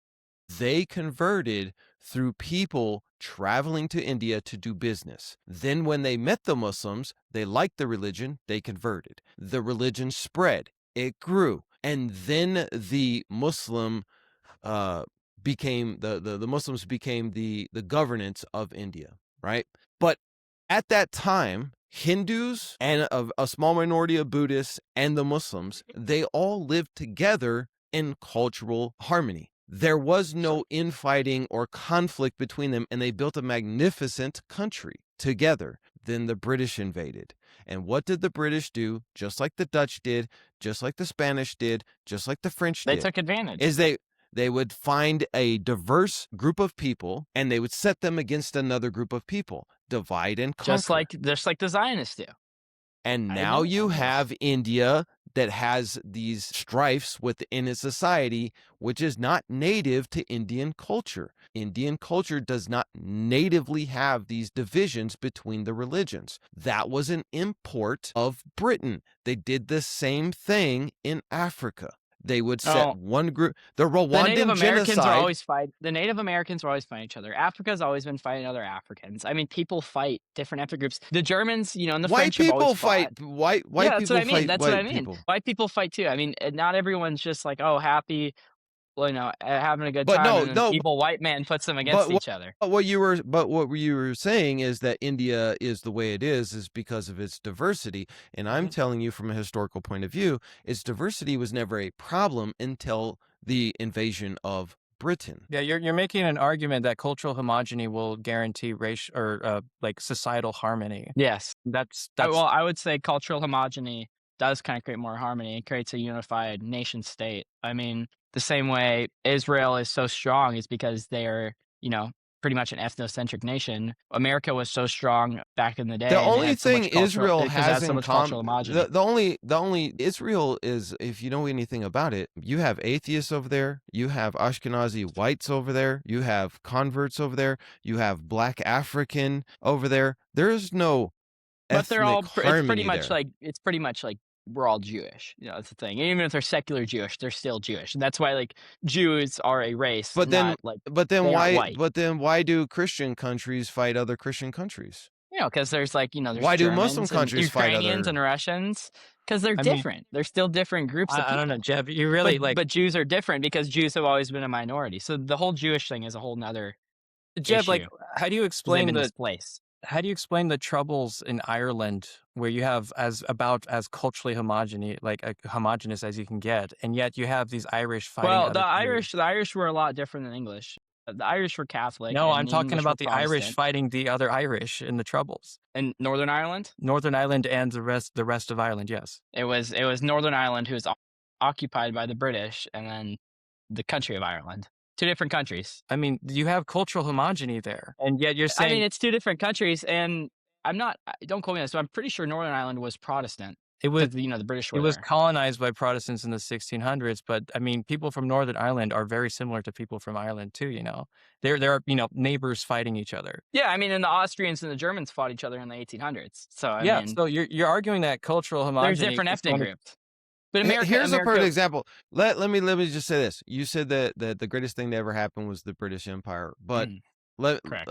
if by that logic you would have to say the greatest thing that ever happened was the Roman Empire, because Somewhat. prior I to would the say the Roman British Empire prior was a lot more significant. absolutely not, because if it was not for the Roman Empire, the people in Britain would still be running around wearing animal hides and hiding in the forest, because that's exactly what they were doing when the Romans came over and took over England. Yeah, maybe. But like the British Empire was a lot more significant because, it made America the first like super global power ever to exist in human history. No, America made Australia, America. Canada. There's I been mean, the lots of British were global here powers. first. I would say, I mean, with nuclear weapons, I'm not sure if it's 12 or 13, super carriers, undeniably But the British, but the greatest British superpower didn't build to ever that. exist. The British didn't build that. Yeah, but they started it. The British were the first, WASP were the first people to come over here. And then in the later years, you had your But actually, the Germans, your Vikings. Irish. Actually, the Vikings were the first people And over like, here, but like, I'm talking about like actual colonies, as far and as white, settlements as and, far as like, white people, yeah. trading and stuff like that. Like actual, like staying over here. It was, So people who were escaping religious persecution in England. if Britain is so good, I mean, It was good. you're Not then anymore. why? It's not anymore. Okay, and is it not anymore because it doesn't have colonies? Well, I would say it's because they sold off the British Empire to fight in World War II. And I'd also say Britain's totally invaded with immigrants. And one thing America does, we have too many immigrants, but at least we try to assimilate them, and we assimilate them better than European countries. But England's cooked. I don't know. I would say it's over for them, but I think that they will I always would come say back. the United States. I would agree. The United States does try to assimilate immigrants more than a I country don't like think the United France States that has too has. many immigrants. Because somewhere like England, France, they've never had immigrants, or like Germany, like the history is, so there's no basis for argument. Like, why did they But ever why- bring immigrants over there in the Let first me give you an place? example. Why are immigrants in France, as an example, not as well assimilated into French society? Could it be that French society is one of the most racist societies on planet Earth? Yeah, and well, And they also, pass racist laws against their immigrant population. You can become a French citizen if you fight in the French Foreign Legion, like, but you'll never actually be French in French Yeah. society. So just like wouldn't how it- if the- I the moved, problem just how just if be- I moved over to Japan, I would never be Japanese, even if I learned the language, married a Japanese woman, and lived over there my whole life. No one would bat an eye if I said that. But if it's France, it's it's racist and it's wrong. But like France, for example, they never had immigrants ever. But like suddenly after World War II, we need all this third world immigration, or our economy is just going to collapse, and it's we're just going to go into the dark ages, which is a complete lie that globalist corporations propagate. Well, let me just correct you there, because I'm married to a Singaporean, so I can go to Singapore anytime I want, and if I choose, and we may end up choosing, because we have a house in Singapore, we Wow. may end up choosing retiring there at some point. Well, I was Um, using Japan, for example. Singapore is more of an international city, the same way like, Dubai would be. You move to Dubai, you just kind of live there. It's more of an international city. But like I was using Japan, for example. If I moved to Morocco, I'd probably never be a Moroccan. Stuff like that. Actually, I think, that's not true. If you were to move to Morocco, you would, and marry a Moroccan woman, you could become a Moroccan citizen. maybe, I don't know. I'm not well versed on it. I was just using it as an example. There's actually lots So of what- countries. Like, what's for the example, if you question? were to move to let's use Malaysia as an example. If you move to Malaysia and you marry a Malaysian woman and you live there full time, you can become a Malaysian citizen. You are Malay, right? I mean, that's the end of the story. So the United States is not special in that regard, of where if you move to this country, you can become an American, because there's lots of countries who have similar things. There's lots of countries who don't, that you will never become a But citizen. It seems For like example, it seems like it's only in white countries where we have this replacement migration going on. I mean, That's- Malaysia, that's you don't just have your like opinion. a You can go grass to- rampant, demographic change. in You have that Singapore, you nowhere else in the absolutely world. had that. In Singapore, you it's like an absolutely had that. international city. We already kind of, But it wasn't. It's fighting more It was- countries, it- man. like, and- or was like, okay, 100%. like the thing I said, like about China. Like, there's more immigrants in Berlin than there is in the whole country of China. It's only in these white nations where we need all this. Then why immigration. did China just open up its visa program to allow anybody to come in for 72 hours without a visa. You can go and hang out there, and you can get a 72 tourist hours. visa. You can get a tourist visa for 60 days, and you can get a business visa for, I believe it's 6 months at a time, and you can get a residency visa there much easier than you can actually get it in the United States. Why is China opening up its doors if it feels the same way? I that don't we know. do? Maybe because they have an older population, which that's another thing I'd like to touch on. I think the native population of those Western countries need to have more kids. And I think it should be easier to have kids. I think we could have things like maternity leave. I think we could have, Yes, you would have I think we could have socialized medicine. I think that, You that's sound like a liberal, Jeb. I'm not a liberal, but I think if you have, this cultural homogeny here, you can have some aspects of socialism. If It's that's not why the about- countries, No, it's not It's not about you cultural need everyone on the cultural same page. homogeny. You need a high You trust can have society. socialism It in a is about diverse though. It is country. about cultural homogeny. No, I You completely can't disagree. though. You can't. Why? Why can't Why you? can't you have it? Everybody works. Everybody pays in. Race is Everybody really You not a can't big because everyone's a factor. different. Like race is not a big factor in It's determining different whether or ethnic not groups. you You can gotta have have socialism. socialism only works. Why does socialism work in countries like Norway? I would say Sweden, but Sweden's getting overrun and it's kind of getting cooked. Or Finland. sounds like a these Fox countries News they have talking cultural point. homogeny. Okay, I don't the watch thing Fox about the News, but- Scandinavian countries, right? You is can have that they- socialism in the family. Why did Minnesota have a generous welfare system? Because they had cultural homogeny. Everyone kind of worked. Everyone puts into the system. That's Everyone's false. on the same page. This is generally a safe place to live. They did not have Even a state like North Dakota, socialized being a medicine because Republican they had state. cultural homogeny. They had socialized medicine because they voted for it. Yeah, well, I didn't vote for mass immigration, but I'm saying like these cultures, If you voted for a Republican in encourage, the helping last each other. 10 years, then you did vote for mass immigration. But like both Republicans Yeah, I know. and You vote Democrats for voted- Democrats or Republicans. The Republicans deport the Mexicans to import the Indians, and then the Democrats just let everyone in. No, the So I'm Republicans not just disagreeing don't- with The you. Republicans just I know don't the enforce Republicans. immigration policy unless they absolutely have to. Yeah, I know that. I'm very disappointed Trump didn't do these mass deportations we were promised. I 100% agree with you. And I know the that. point that and you're I- saying I that hope that the GOP socialized honestly medicine, claps. you're saying that socialized medicine works in Norway because it's a culturally homogenous society, but you're not considering a few different Yes. things at play. One, you have the tax base of Norway being able to subsidize healthcare, but the same tax base is also used to subsidize healthcare for the most vulnerable populations in the United States. Medicare and Medicaid was started in the 1960s or 70s because the United States, health insurance companies LBJ.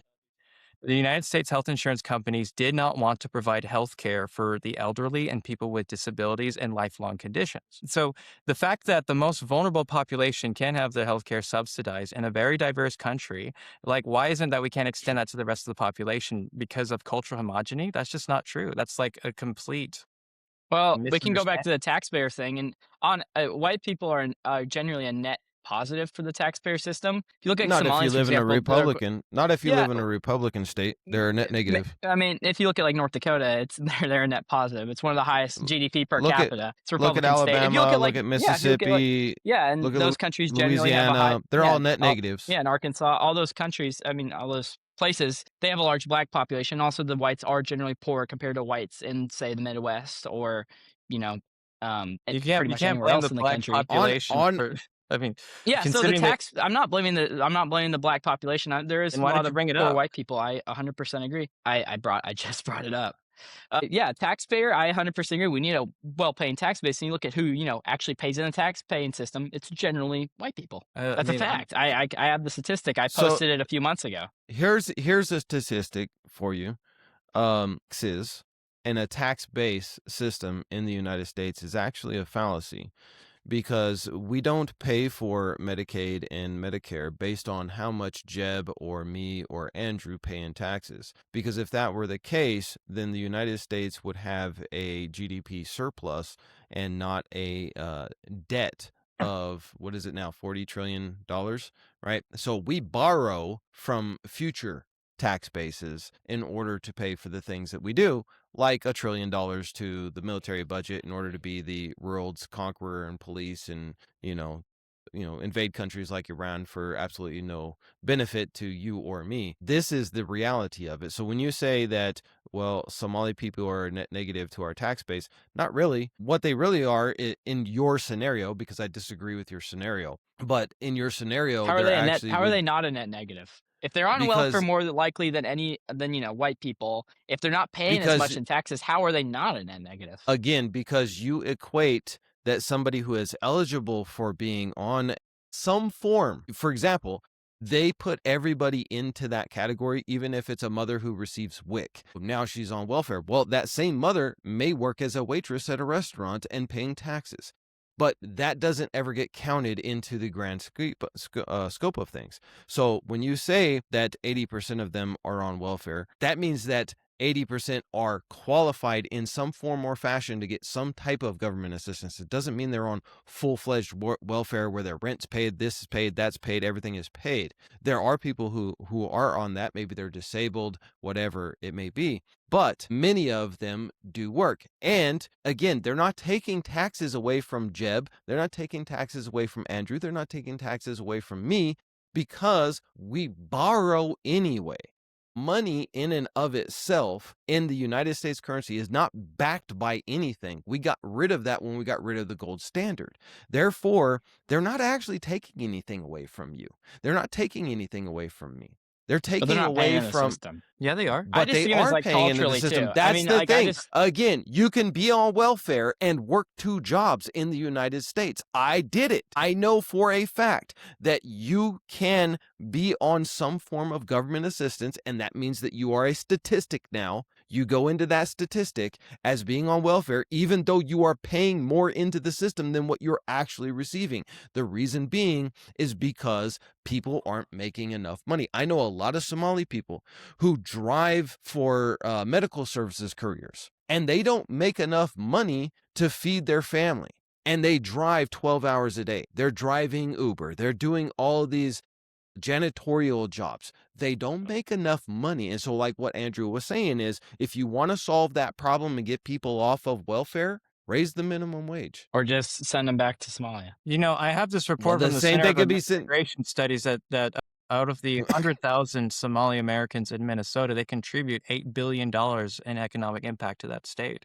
They do Yeah, pay and tax. GDP is everything. I mean, they commit a lot of crimes too, and You are Somalia completely even ignoring rear-ended what me, they are and contributing to the state just okay, because well, it's how something many? to How do much? with your Okay, narrative. look up. Okay, so we got that number 8 billion. Let's see how much is Minnesota generating taxes, and we'll do some math. Cool, yeah, let's do that. Because you're going to say that they don't contribute to the tax base. They absolutely do.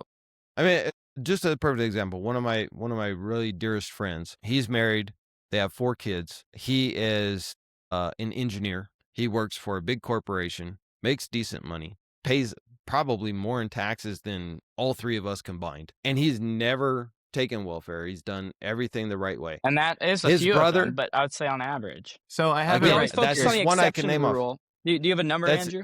Yeah, but he's not an okay. exception to the rule. All right, I want to make this clear. Okay, we have Minnesota, population 5.8 million. There's about 100,000 Somali Americans living in Minnesota. Somali Americans generate about $8 billion in the economy of that state alone.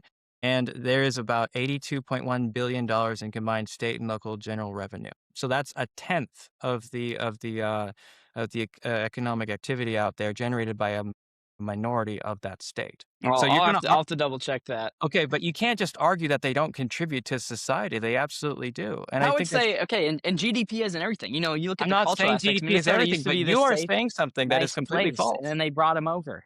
You said that they are net negative on the economy and the taxpayers. Yes, And yes, they are. So would what you Andrew concede just that proved point that is they are that not a that's I net don't know. negative? I would have to blatantly look. wrong. If you have I any could look on evidence my to counter phone the claim, 'cause I'm welcome to receive it.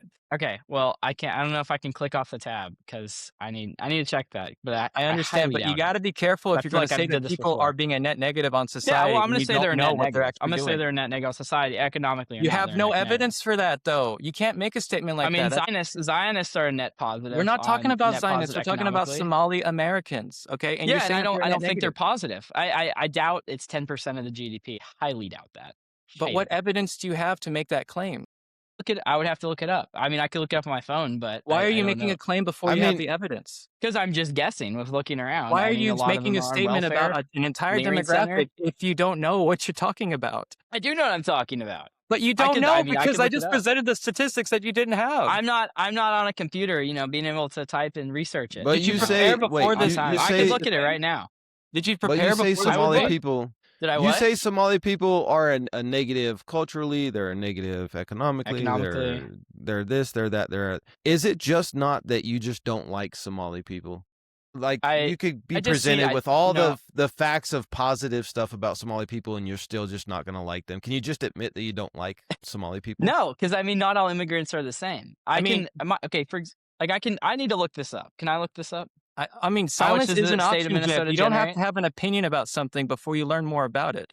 Because I'm not going to go on here and make these broad statements without looking them up first, especially not when I'm doing like a debate. Let where I me need let me careful- look it up really quick. Because I'm actually very interested in this. Okay, I looked up how much revenue does the state of Minnesota generate? $67.7 billion. Now I'm look up how much revenue do Somalis in the state of Minnesota generate? $500 million for I got this. 67 in total. That was just the first thing, the AI overview from Google. So yeah, I'm sticking with my claim. Yeah, Somalians are net negative in general in Minnesota. Andrew, where was just your fact checked. statistic from? That was from the Center for Integration Studies from the U.S. government. Is that per year or? I believe I got it right here. Hang on. I mean, if most Somalis are Uber drivers and janitorial, as you said, I highly doubt, they're. Do you think Uber 10% drivers of don't their contribute revenue. to society? I think Uber drivers. I think taxis would be better. I think Uber. It's like another example of like some multinational corporation, and most Uber drivers and like Uber Eats drivers, they're exploiting those workers because no one wants to work that job. So I don't think it's positive on society. To be honest with you. We still need taxi drivers. So the point is that someone who does ride share, if they only have the option of doing Uber or Lyft as opposed to being a taxi driver because yellow cab isn't really nearly as common as it used to be, they still contribute to society. I mean, I'm in Cape Town last week, and they're making sure So that we can agree everyone- Somalians are a net negative on the taxpayer system. with Absolutely my not, double because they checking. contribute to the tax base. They You're- contribute. But They even contribute to- again, you just said that they're a net negative, but you just looked up the stat yourself and Yeah, I said that looked they it up. contribue 500 million. Out of Yeah, 100,000 people. So how are for they the in that- 67 for the 67 billion? That's like 1%. Jeb, can you do the math? Okay, 100,000 Somalis in Minnesota, population of 5.8 million. I guess closer to like 200,000, but don't quote me on What that. stat do you have for that? I'm pretty sure I saw that. Is it 100 million? We'll go with that. 100,000. 1,000. I mean, And 100,000. Sorry. So if you do the math, are they contributing to society at a proportionate rate if it's only 100,000 of them in a state of 5.8 million and they're contributing 500 million in taxes or revenue, whatever the stat is? I would have to do the math. Right, but they're a minority population, and I mean, as far as I can tell, there's no issue here. They are contributing to society at least an average rate. They commit most of the crimes. What evidence do you have for that claim? Have you ever read a news article from Moorhead? I have. I've read Minnesota, multiple or, news articles about Somali Americans. Minneapolis, Minnesota. I mean, they're generally, creating crimes, causing problems. Can you cite one article that says that?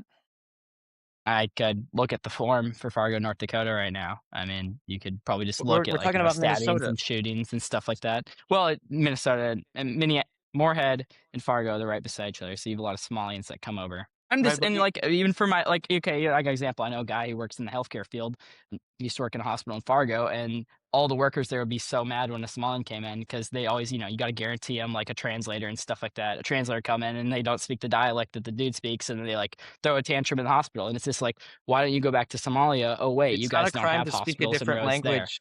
I mean, there's lots of languages spoken in America. But I'm just saying, they're just a net negative on society. I mean, Because they speak a don't different know. language than you? How is that a net negative? Not just because they speak a different language, but just Let me ask you this. You're Let me ask you using this this question. emotional reasoning again, but you don't have any actual evidence to back it up. And I've asked you to do the work in order to I'm not going to go on here. I want and you. say, I want you to go to downtown Minneapolis and just walk around, Andrew. Sure, I That's will. all. I mean, When- would you pay for the plane ticket? I'll do it right now.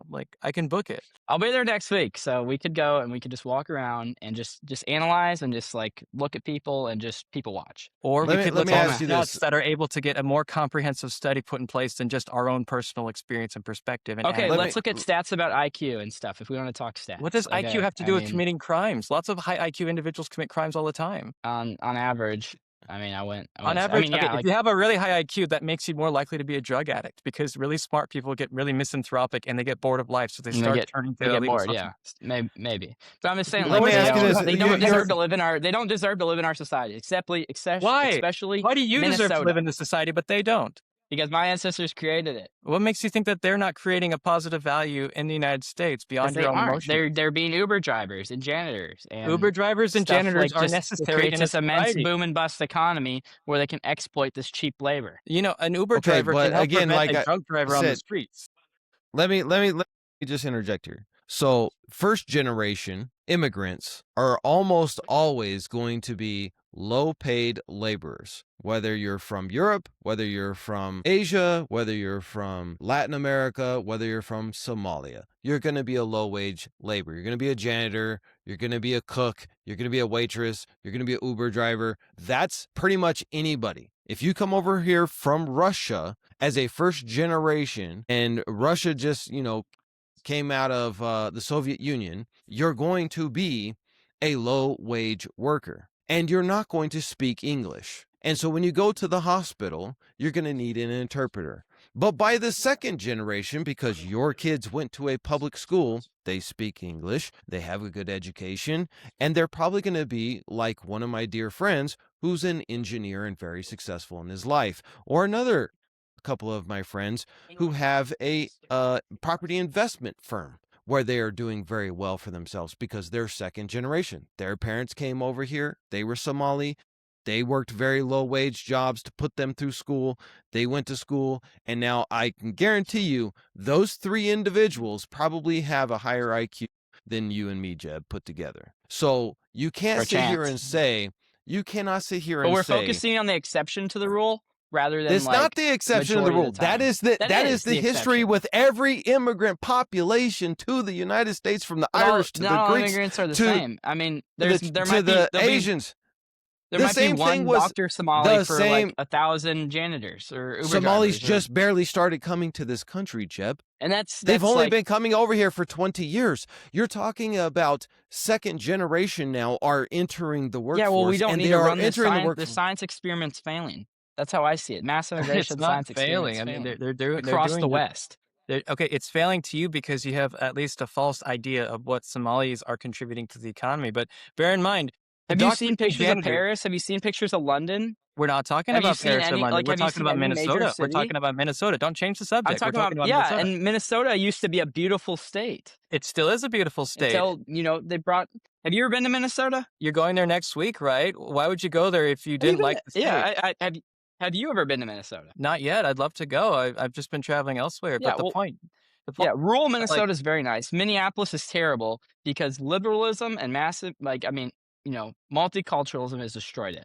Mainly liberalism. multiculturalism is not destroying a city. Okay, as it was said earlier, like the things that are destroying cities. Look like at California. California used to be a beautiful state. America in California is general a used to be very beautiful state. I country. live here right now. It's extremely beautiful. It still is. I was at the Channel Islands. I was at Catalina Islands. It's just a wonderful place to live. I'm very glad I moved here from Texas. What's your point? Texas is getting overrun with Indians. I'm just saying that the multiculturalism failed experiment. It's a failed Not a experiment. failed experiment. Indians in Texas contribute a lot to the economy. They do very well for themselves. They establish So businesses. GDP is everything for you, Andrew. No, that is not what I'm saying at all. I don't know where I've never even mentioned GDP. I don't know You why keep talking about the economy. Your Because- whole argument for Somalians, which was false, was that they're a positive on the economy. that was not false. You didn't. But by disprove your it. own statistic, you prove that they are positive on the economy. Maybe I don't need $50 million to. I mean, We're not asking. We're not talking $500 about you. We're talking million. about the economy. But we're also talking about like if you generate a positive for the economy, that's usually the best metric that you can put, saying that they are helping Americans, right? I can say that Indian people are Somewhat. sweet. I can say that Indian people are very polite and educated, and that they're helping me out in my daily life all the time, right? But that's not really something you can, expand upon as a stat. So I'm using economic stats because that's the easiest way for me to convey to you that they are overall benefiting where they're coming from, benefiting the places that they're living in. Okay, it's not that I'm not saying that GDP is everything. I'm just using this in order to communicate more effectively. But I'm not going to say that Somalis are a negative on society when there's no indication of such. I'm not going to say that Indians in Texas are a negative on society when I grew up in Sugar Land, Texas, which is like 25% Pakistani, and they were doing just fine. A lot of them got very educated. They're doing very well for themselves. People I grew up with are now working at law firms. They're establishing businesses. They're working in STEM. They're all doing fine. I don't see how you can just say that the state is being ruined because of Indians coming to the state. Like why do we have statues of cows in Texas? Why is There's there a lot of like? I cattle in mean, Texas, have man. you ever been to like Dallas metro, like Dallas area? I mean, there's like Indians everywhere you look. I'm just like, why are you I've guys been to. here? Who brought you over? Why is that a problem? Because it's Texas. It's Minnesota. Like, why are you guys here? Well, do Well, you if I think go the to India, I'm not going to be like, where's all the white people? Where's all these, these net positive white people to benefit the state? What would they do without white people?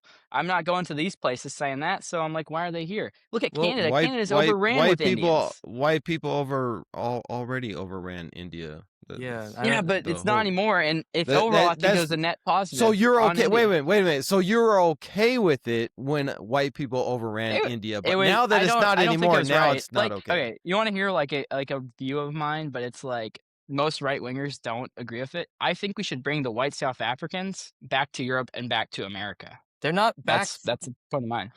They're not from America. I don't know why you I would know they're bring not them from up. America, but they could come and act live in America's society very well. That's what I would They're say. not. I mean, There's if a they, lot of there's South Africans that come and work in North Dakota and help on the But there's a farms during the summer. but then So wait a minute. So you're they saying that activate. white South Africans who love South Africa and who would hate to live in the United States or Europe Yeah, because the because they government's love oppressing them. because they love their country in South Africa. You're saying that they have to leave now because they're white because I've Well, I seen, don't. That's not what I'm saying, but I think like they should just kind of let the black people figure it out and like like go so back you're to saying they should using. just give up their businesses, give up their No, I don't roots. think they should, but like I think like that would be fine if they did. I think that's an ignorant statement. But I also don't understand why you think Texas needs to look a specific way. Why? Because Why? it's Texas, man. It's Texas. I mean, That's if not you an go to argument. India, I I'm want from it to be Texas. I'm Indians. If from I go to, Texas. Why does Texas need to look I a lived in specific way? Texas. I went to high school in Texas. I lived in Texas as well for some of my life. I lived there for So 25 like, years. It doesn't need to look a specific way demographic wise. and that's what's just wrong. Like if I go to Mexico, I want it to be Mexican. If I go to Brazil, I want it to be Brazilian. If I go to China, I want it to be Chinese. That's not what If I I'm go to saying. Japan, I want it to be Japanese. Those are very. I I'm mean, against Brazil I'm is an against extremely globalism. diverse country. Like Brazil is an extremely diverse country. Okay, well, that's just what I'm saying. But I'm like, I want every nation of people to have their own nations. I'm not a supremacist for one another, but if I go to Europe, I want it to be European. If I go to America, I want it to be, mostly white. Why though? I mean, Like that's why does it? Okay. because Do you believe in? because Do you I'm believe in against liberty? globalism. I'm against the multinational corporations. Do you believe in Yeah, I believe in liberty. Okay, cool. Then why do you want things to look the way that you want them to look like? But I also believe in order over chaos. So you Because don't I believe think in liberty that's. then? Because liberty doesn't look like what you want it to look like. If you allow I'm people to not. make their own I'm not an decisions, then it anarchist. doesn't look like what you want it to I'm look not like. a libertarian. I'm not a libertarian. I'm not saying are you a libertarian. I'm saying do you believe in liberty? Do you believe in freedom? Yes, I believe in like personal Okay, freedom. then why do you want people to make decisions that only you agree with? Because that's not Because I liberty. support the idea of a nation state. Then you don't support liberty then. Because like I don't expect you to agree with me, Andrew. Like I hope you know that. I I don't understand that, expect but everyone to agree with me.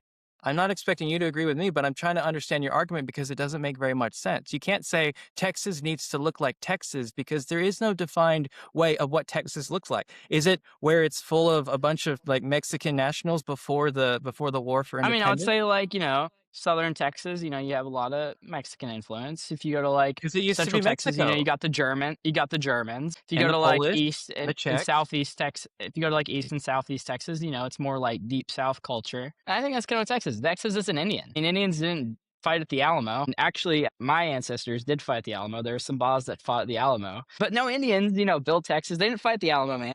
There was like, so that's just kind of what I'm getting at. Like, why I does don't Texas understand need to that look Indian? whatsoever. Why does Texas need to look Indian? Tell me that. Why does Texas? I'm need to not look saying Indian? Texas Why do needs we to need But there, Pakistan wait, Indian? wait, I'm but saying there were that no Texas. Greeks that fought at the Alamo. So you're saying Greek people of Greek heritage can't live in Texas? No, Greeks could live it. Greeks because they're Oh, white. okay, so it is racially Yeah, based. they're then. white. Yeah, yeah, Oh, so somewhat. wait, you're but I fine with thought- white people living in a place that's not historically white. Yeah, but you have because a problem. America was founded by white people. And is that a good thing? Yes, it is a good thing. Why? What's so 'Cause important we about built being it. white? We Why do you settled it. care We so made much it. about We built it. whiteness? Jeb, I let me don't care ask so you a much quick about question. whiteness. I'm just like I have rationality. It's not Like rational. I'm just like Let I'm me not. ask you- I'm You're not. I'm talking not about thinking just arbitrary like borders emotionally. and arbitrary factors. I'm not. You don't get to choose your race when you're born. So why do you have a problem You with don't, people? and you living- should be proud of what you were born as. If I was Indian, I would probably be up there with Modi and be like, we need to save India.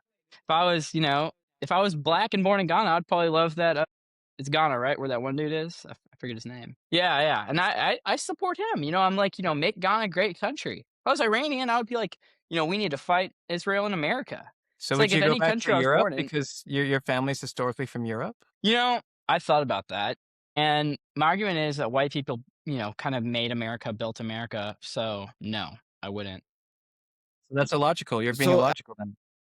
I get this argument all the time from white nationalists, and I'm not saying that you're being Well, white I'm not a white nationalist. You I are know. nationalist. spouting I'm white not saying you nationalist are, rhetoric, buddy. You are a white but nationalist. you are putting out some white nationalist rhetoric. I gotta That's admit white that. nationalist But rhetoric. let me just say this: the biggest complaint is, oh, look at Europe; it's being overrun by non-white people. Okay, so why don't all the white people in South Africa, all the white people in India, all the white people in the United States, all the white people in Canada immigrate back to Europe, and then Because your we problem is built solved? Canada and America. But no, but you're complaining about a country that you've never lived in. You're I mean, not it's like, that's the European. thing, You're though. Like, American. So why do you I'm care what is happening in France or like, in I'm not Britain super or worried in about like Switzerland? France. So how's school going? It's doing good. I forgot when I talked to you last. It was like January, but been busy Yeah. flying quite a bit. I just got back from Arizona. I was on spring break. So are you flying like small Yeah, prop I'm flying planes right now? yeah, just small prop planes, Pipers. Are you trying to go commercial or I don't know yet right now. I'm thinking if I like do a career in like aviation, I'll fly like private or like charter, okay? Sorry about that. Are but y'all I able don't know to? as of right now. Are you Nope, able to you're see good. me?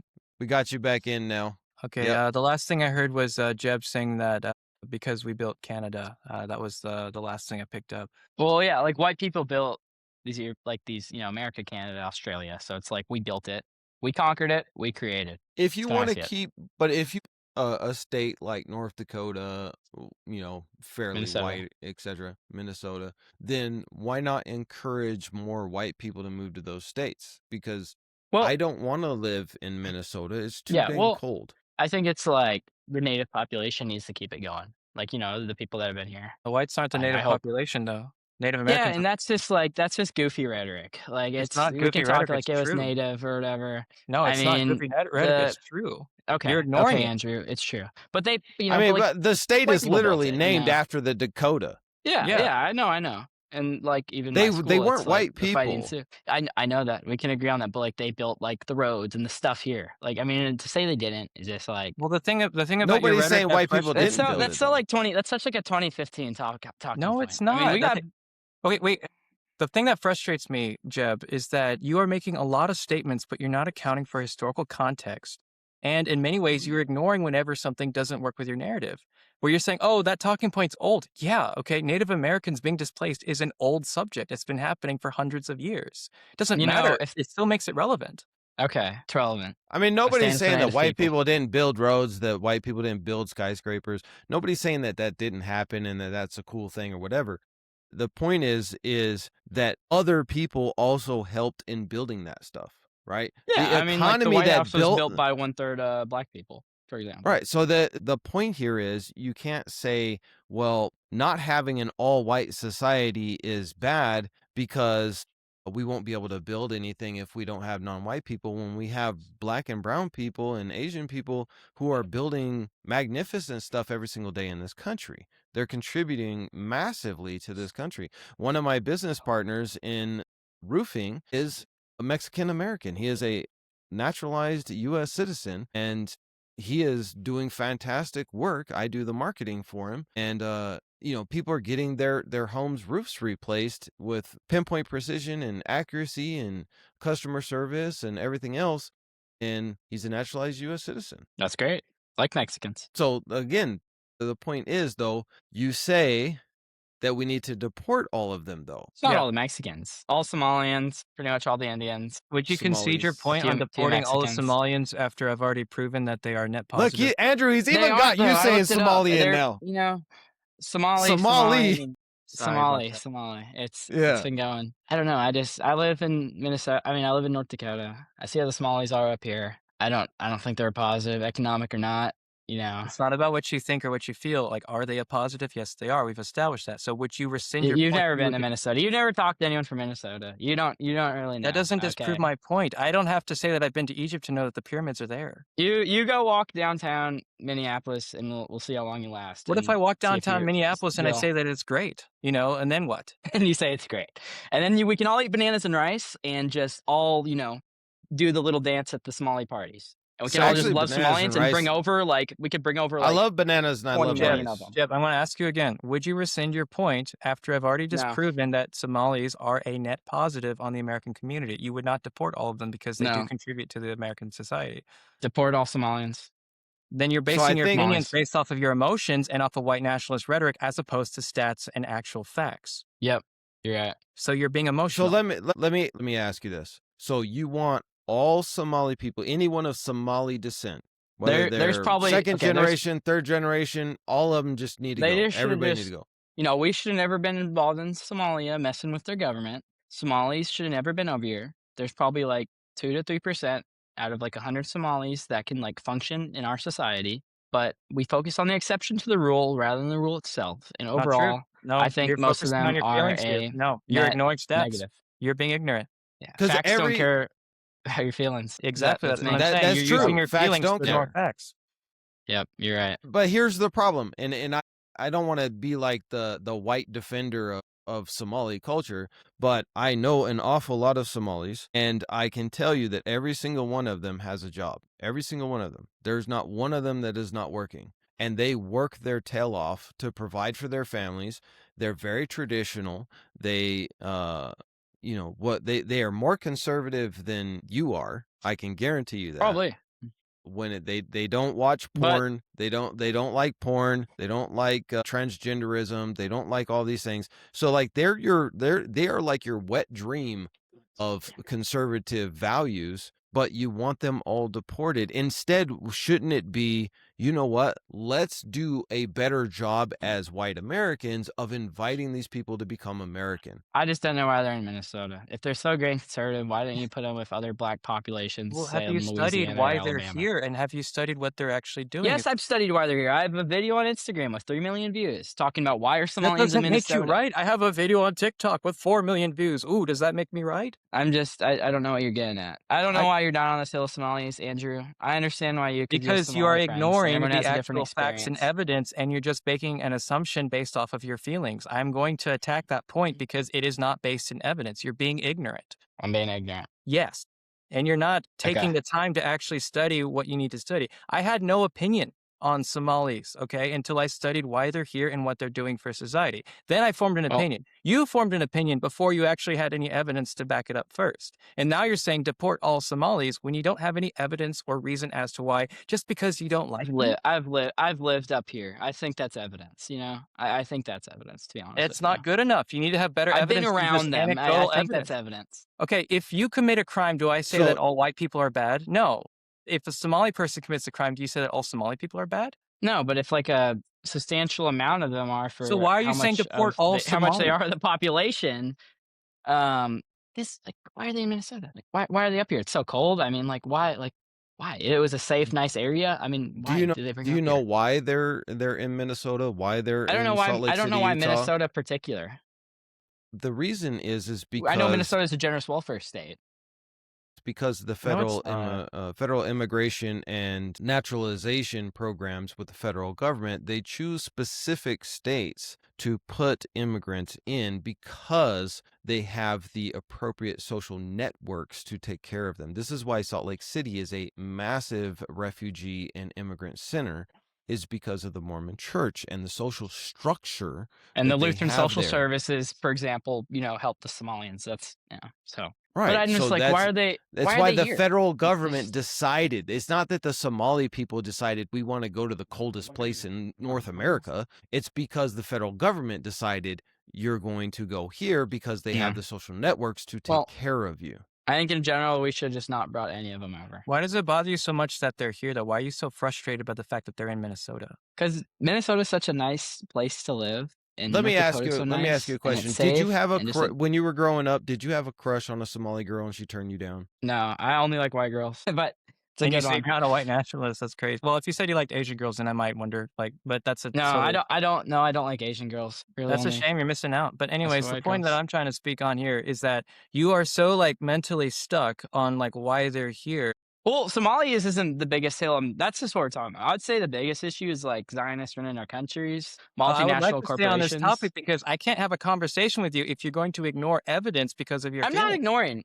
Yes, you I- are. I'm You just- I are think- literally ignoring I think my evidence. evidence is I just think my living evidence? here and talking to people because I Don't tell think me. GDP Don't tell me is what you everything. like feel like. Just tell me what stats you have to actually prove your claim. Talking to people. Talking to people that I know. Okay, Talking to, I talk to I people. got. There's I like can 3 talk to- guys over here. I could ask them right now if they like Somalians. And Cool. Okay, bet I they have would 4 say guys no. over here, and they could tell me that Somalis are good for America. What's the difference? I'm actually living up here and like I'm around them. I'm in California. This place is more diverse than North Dakota. Or is it South Dakota? I'm sorry. But like the point that I'm North Dakota. Thank you. Okay, but the point that I'm trying to make here is It's that not your economically. evidence is We've anecdotal. argued that, and maybe if they're economically positive, somewhat, they're just like average or slightly below average, like white people that live here. And I don't So think. that would I looked still at mine, and discredit they your aren't. point They that aren't. they They are aren't a a net They negative aren't a to net society. positive. Yes, They're a they net are. negative. They're You a net have no negative. evidence to make that claim, and you can't just I make have a claim economic without evidence. We literally looked it up and talked about this about like 30 How much minutes do they ago. contribute to the tax base? Yeah, but even your 500 stat million. proves out of that they 100,000 are a people, net how is that a net positive. negative? My stat didn't- 100,000 people contributed $500 million to a state. That to is a net 60 was it positive. 67 billion in total.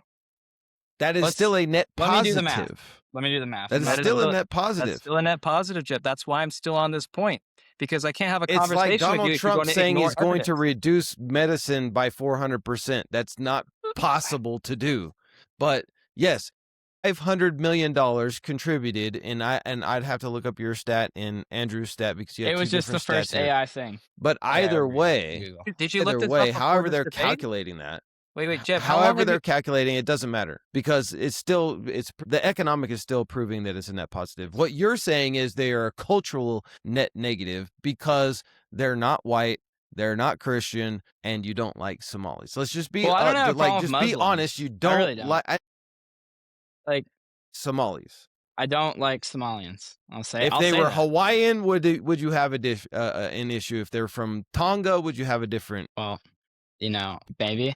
I don't know. So That's you the thing, just you don't haven't- like Hawaiian, Somali so- people. You haven't done I the thought work you to only like form this white women. argument, though. You Well, just it's basing it like off of very nothing. small, like 5%. So So it's acceptable to have 5% of brown in her. yeah, I mean it's acceptable, sure. Why?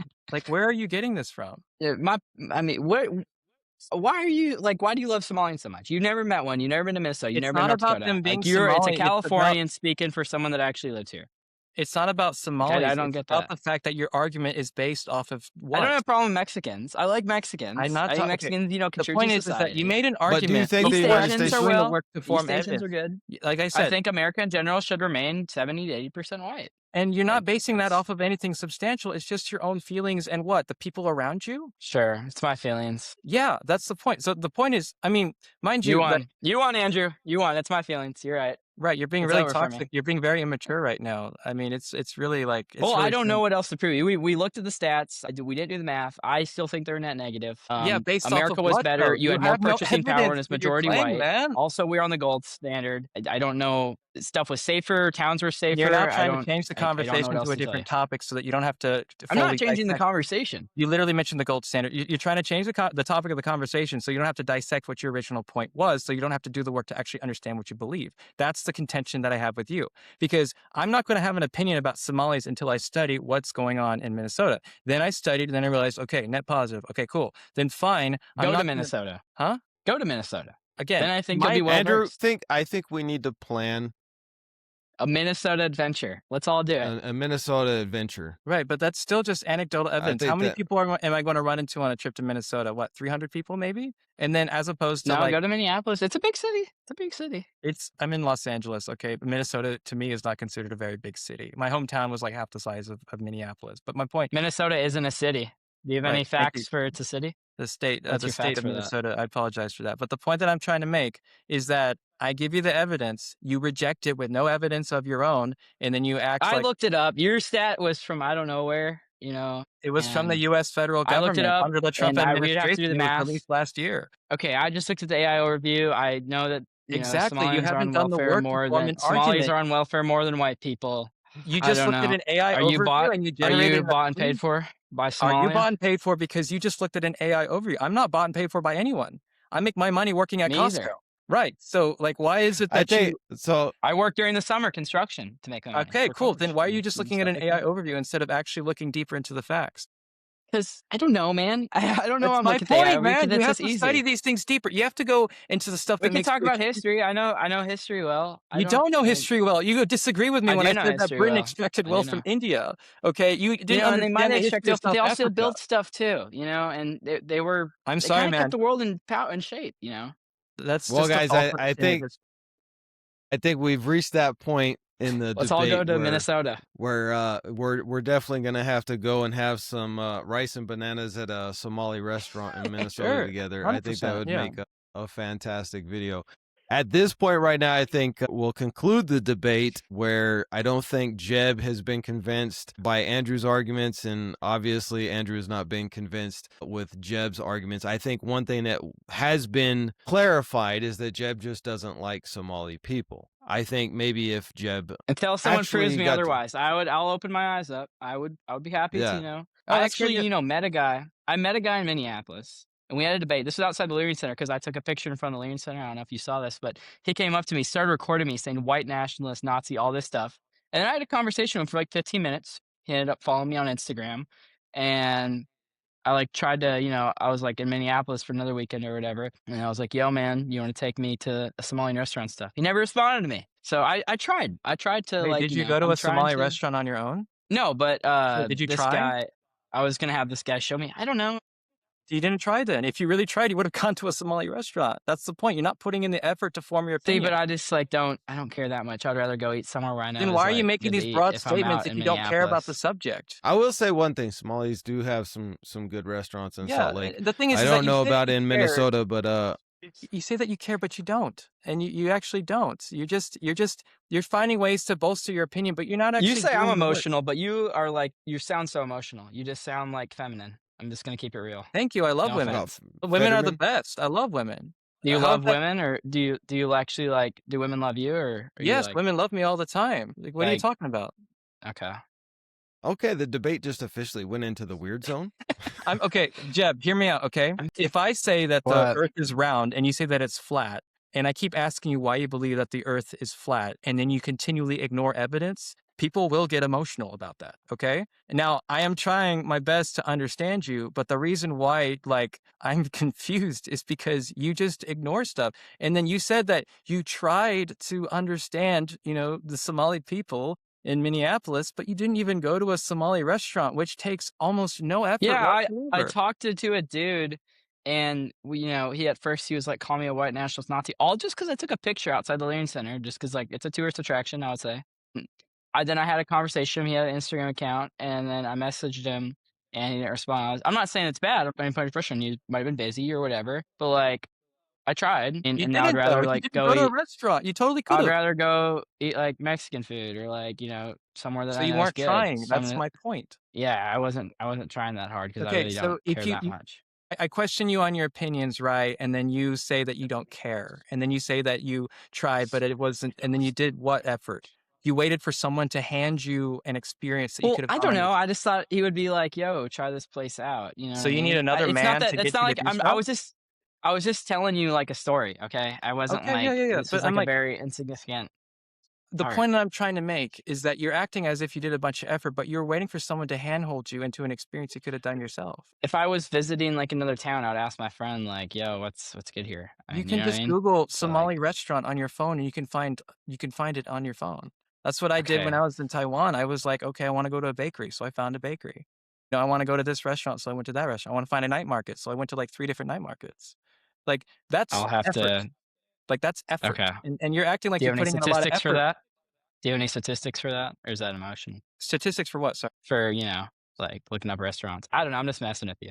I don't know, man. I really just didn't care that much to like go eat Somali That's my food. point I is was that you like can't kind of just just say asking the you dude. can't say all these things and act like you don't care because that's like the I epitome was of just giving you an example, bro. Like, you're I being mean, immature. You're being immature. I take this very I'm not seriously being because immature. you're being I can 100% tell. immature. I can tell. I'm not trying to Well, troll you because I have no I interest in think, trolling. I think, guys, we've run out of time for the segment today, but Sure, yeah. we'll definitely have to do this again in the future. I agree. At this point right now, I would just like to say, listen, having conversations, getting to know people, getting to know things, learning is the key to success. Because if we continue to have all of these arguments and rhetoric out there that is not beneficial or helpful to solving the problems that the United States and the world has, we will never be able to solve anything.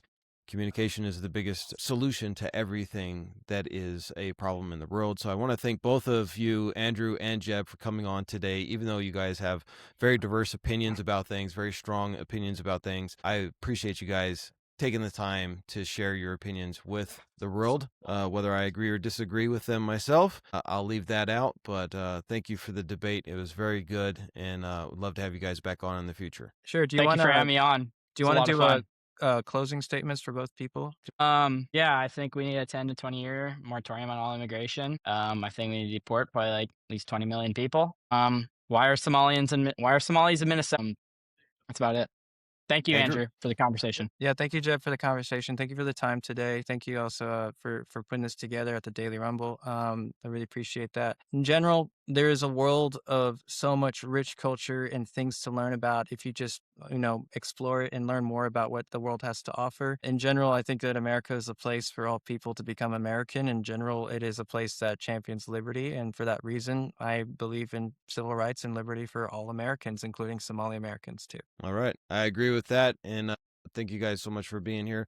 Till next time, guys, make sure that you hit that subscribe button, like button. I'll also link both of these individuals' social medias down in the description. So if you want to go and check them out, please do so. Until next time, stay safe, stay free.